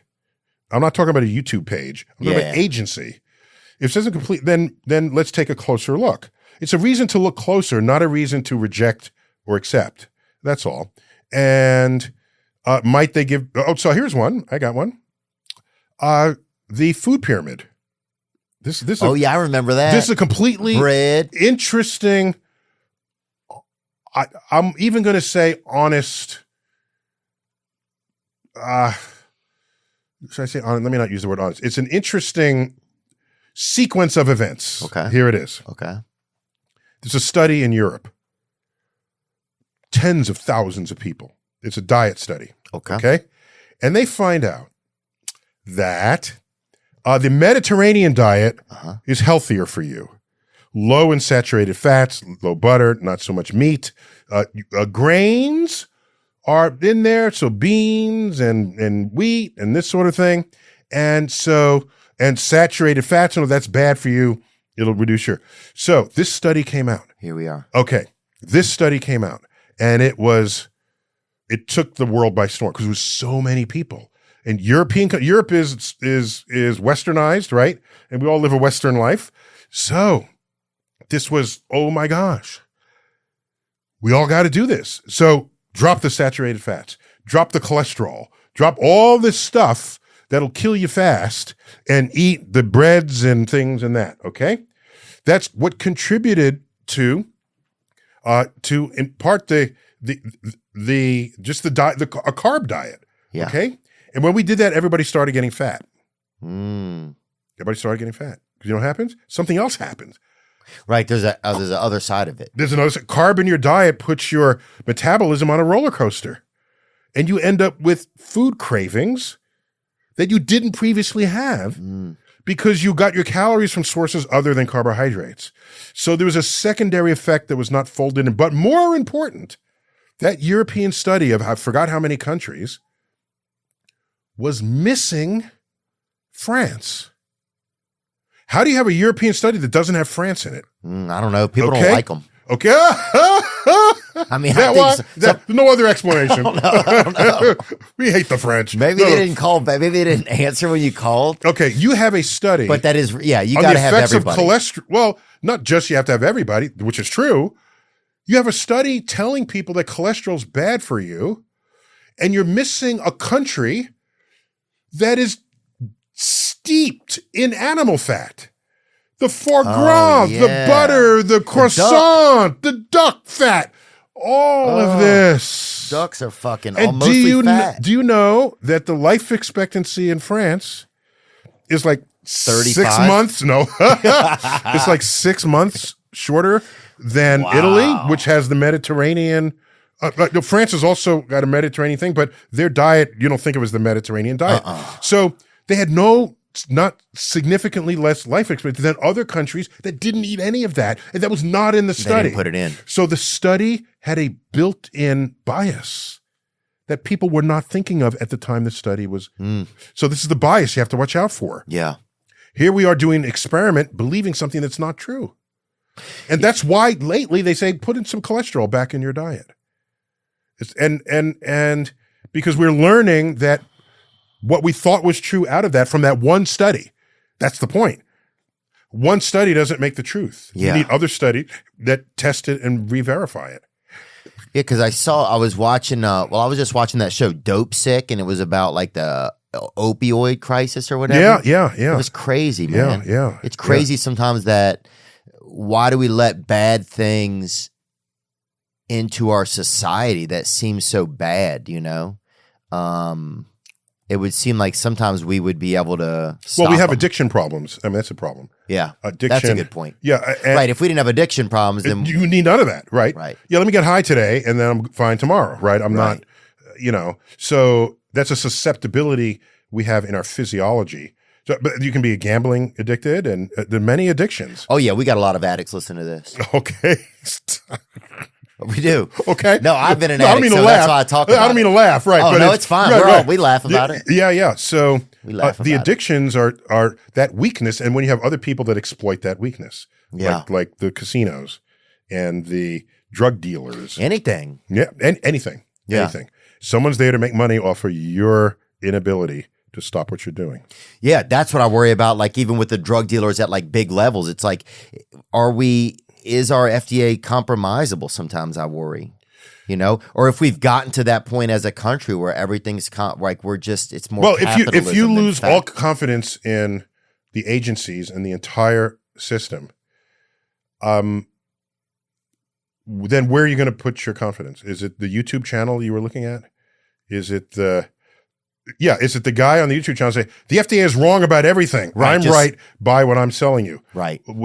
So It's a good question, I think, but that's what I think you see. I don't know if you see a lot of that happening, but I think there's people who don't know where to put their confidence anymore. I feel like we used to all know where to put our confidence. Does that make any sense? yes, but I'm saying there are people who are sowing doubt in places where there's no need to do so. People who are indicting the entire scientific community. Oh, by the way, while they're still using their smartphone, okay? I sent out a tweet. Should I have left it in my forbidden file? I don't know. It was a letter. It was like, Dear flat earthers, anti-vaxxers, homeopaths, and on a whole list of like pseudoscience, okay? Dear, you found each other and communicate with one another using a device that using a sophisticated device that uses frontier advanced discoveries in engineering, science, technology, and math. Just thought I'd alert you of this fact. Signed, your smartphone, okay? This is the letter your smartphone should be telling you every day. Yeah, it's true. I don't trust science. Science is this. Oh, wait, what's the best way to route around the traffic to get to grandma's house? Which is using GPS satellites. And what do you think we do as scientists? And by the way, there are people who think that scientists are somehow conspiring. Have you ever been to a scientific conference? We're arguing all the time. Yeah. We don't agree. That's a great point. No, it's just... That's a great point. It's really You're really living great twice as long as your great-grandparents because of science. point. Yeah. Oh, I don't trust science. Science did. It's, Dude. it's interesting. Dude. I don't know. I wonder where all where the distrust started to really come from. I feel like 20 years ago it wasn't here. Well, I think Maybe it was. There was some distrust that began with Nixon and Watergate. Oh, yeah. Where can we trust our government and institutions? We knew there were corrupt politicians every now and then, but the system, for it to be embedded, and the papers, Pentagon Papers. This is stuff that was released out of the Vietnam War, smuggled out. The New York Times reported on it. You learned of the shady stuff we're doing. Are we the noble freedom fighters to the world? Or are we sleazy corporate? So I think it began then. So it means, yes, skepticism is fine. But skepticism is not the same thing as everything you tell me is wrong. Right. Skepticism says, let me double check that. Yeah, that's a really, really great thing to say, man. And it's a great thing to remember. And I think it's interesting because that's what some of your book, a lot of your book is interesting things to think about, different ways to think about them. And like I said, if you're going to read it at all, read it before Thanksgiving dinner. So that you can know how to argue. Oh, you can bring up some good all points. the crazy uncle and the aunts come over. That's true. And you just calmly say, well, have you thought of this? Thought of this. You'll be the calmest arguer there ever was. That's what I will say. There's a lot of great, have you thought of this? And it was some parts were like, I don't know if I want to think about that, but it's nice. My one last question for you. What do you got? Sometimes I look up at the sky, right? And I'll look up and I feel like, especially if there's stars out there, I'll feel like it's kind of like something's looking back at me. Does that make any sense to you at all? I once tweeted something like that. I said, sometimes I wonder, as I gaze into the night sky, whether the stars themselves are gazing back at me. Oh, damn. I didn't realize I sounded so damn bi about it. And that's when people said, are you high, Neil? Put down the joint. Are you? There's a reliable influx of people who are certain. But sometimes I look up, I feel there's a thing. I don't know what it is, bro. I don't think it's gay or anything. I think it just feel like the space is looking back at me. Well, maybe I'm gay for space, bro. Well, so we're not likely the only life forms in the universe. There's probably very many. Some vastly more intelligent than we are. Here we're sitting here looking up into the night sky, countless thousands of stars. With binoculars, it rises into the millions of stars. With telescopes, it rises into the billions. Oh, God. There are surely civilizations there looking up at their night sky, and they see our star, the sun, as part of some constellation that they identify in their night sky. And there's a Theo Vaughn there looking up, asking, is anyone up there looking down at me? And we get to say, yes, we have your counterpart. Gotcha. We got a Theo Vaughn in this galaxy too. No, I'm just saying, that's what Rogan it's said. fun to think about we being in the night sky of some children's diagram as seen by another place in the galaxy. You got to answer the question. What did you tell me about the individuals? What? What'd you say? Oh, yeah. Okay. I'll take you out with that. Do you know how precious life is? Most people don't. I didn't know. I think because look at the risks we take. Oh, let me jump out of an airplane, and maybe the chute will open. Okay, all right. That's a whole kind of person we got out there. Just look at YouTube videos. All right. Oh, yeah. All right. With the GoPro. Red Bull. Yeah, exactly. All right. There's been about 100 billion people who have ever lived. Wow, really? Yes. And there's only 8 billion now. No, about 100 billion if you add it up over all time. Damn. All right. So now, do you know how many people can exist? You take a look at the genes, find out how many combinations of genes can make an authentic human being. And you do that. You can do the math on this. And it is stupendously larger number than the 100 billion. It is, I give a number in here, but that's a low estimate. That could have existed over time or that could exist total? Same difference. Okay. So I give a low end number of 1,000,000 trillion total possible numbers of plausible human beings that could exist. What it means is you are alive against stupendous odds. You are breathing air, observing sunsets, gazing into the night sky. Most people who could exist will never experience that. Wow. In fact, as Richard Dawkins has said brilliantly, you get to die. And you say, I don't want to die. I'm dying. Most people who could exist will never even be born. And you're going to complain about the life you have? Yes, not all lives are equally, I get that. Yes. And you could get the wrong hand dealt to you, either birth defects or your family, whatever it is. This is your ride. That is whatever it is, that's what you've got.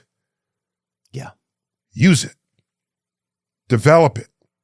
Do all you can within your power and the power of others who love you to maximize what you can be, what you can think, what you can learn, how you can love, all of this. Your gift. It's the gift. Because most people that could exist mathematically will never exist. Wow. So right there, you are you are as special a living entity as there ever was. Amen. So in the end of this chapter, and what I do as an epitaph, there's a quote from an educator, Horace Mann. You might have heard the name. He was 200 years ago, brilliant guy, head of universities. He gave a commencement speech. And he said, I beseech you. Love that word. Nobody uses it anymore. Yeah, you feel girls it. hang up immediately. Oh, is that right? Is that right? I I haven't tested it. I don't know. I'll try to bring it back and maybe they'll stay on with you. I beseech you. Yeah, if you say, I beseech you to go on a date with me, right, that's the end of that You're call done. right there. You're done. I beseech you to treasure up in your hearts these my parting words. Be ashamed to die until you have scored some victory for humanity. Hmm. And if you got one time on earth, there it is. There it is. Neil deGrasse Tyson, thank you so much for your time, man. It really A delight to meet you. Of course, I know your work, and it's as authentically honest. It's it's unpretentious. You just feeling it out there on stage, and people people know you're feeling it, and they feel it too.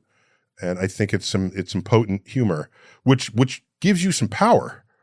That you have power, but it's even more power than that because you can bring people with you. I'm starting to realize that more. I want to be able to be as creative as I can in work, and also I want to be able to question things and think about stuff as much as I can. So I'm really grateful for this conversation right now in my life. And to stay relevant as a comedian, you got to stay on that frontier. Right. You can't relax for a minute. Oh man. Plus a joke you told last week, you can't tell next week. Yeah, we're scientists. Well, I'll tell a few, but you'll hear the groan, and you will. the audience reaction evolves, right? Well, part of the groan is deep inside of myself because it knows I'm not maximizing my potential. Yeah, okay. So, yeah. But thank you so much for your time, man. Dude, thanks for having me. Yeah, you're a value to humanity, and we appreciate you. Thank you. You Yes, got sir. it. Now I'm just floating on the breeze, and I feel I'm falling like these leaves. I must be cornerstone.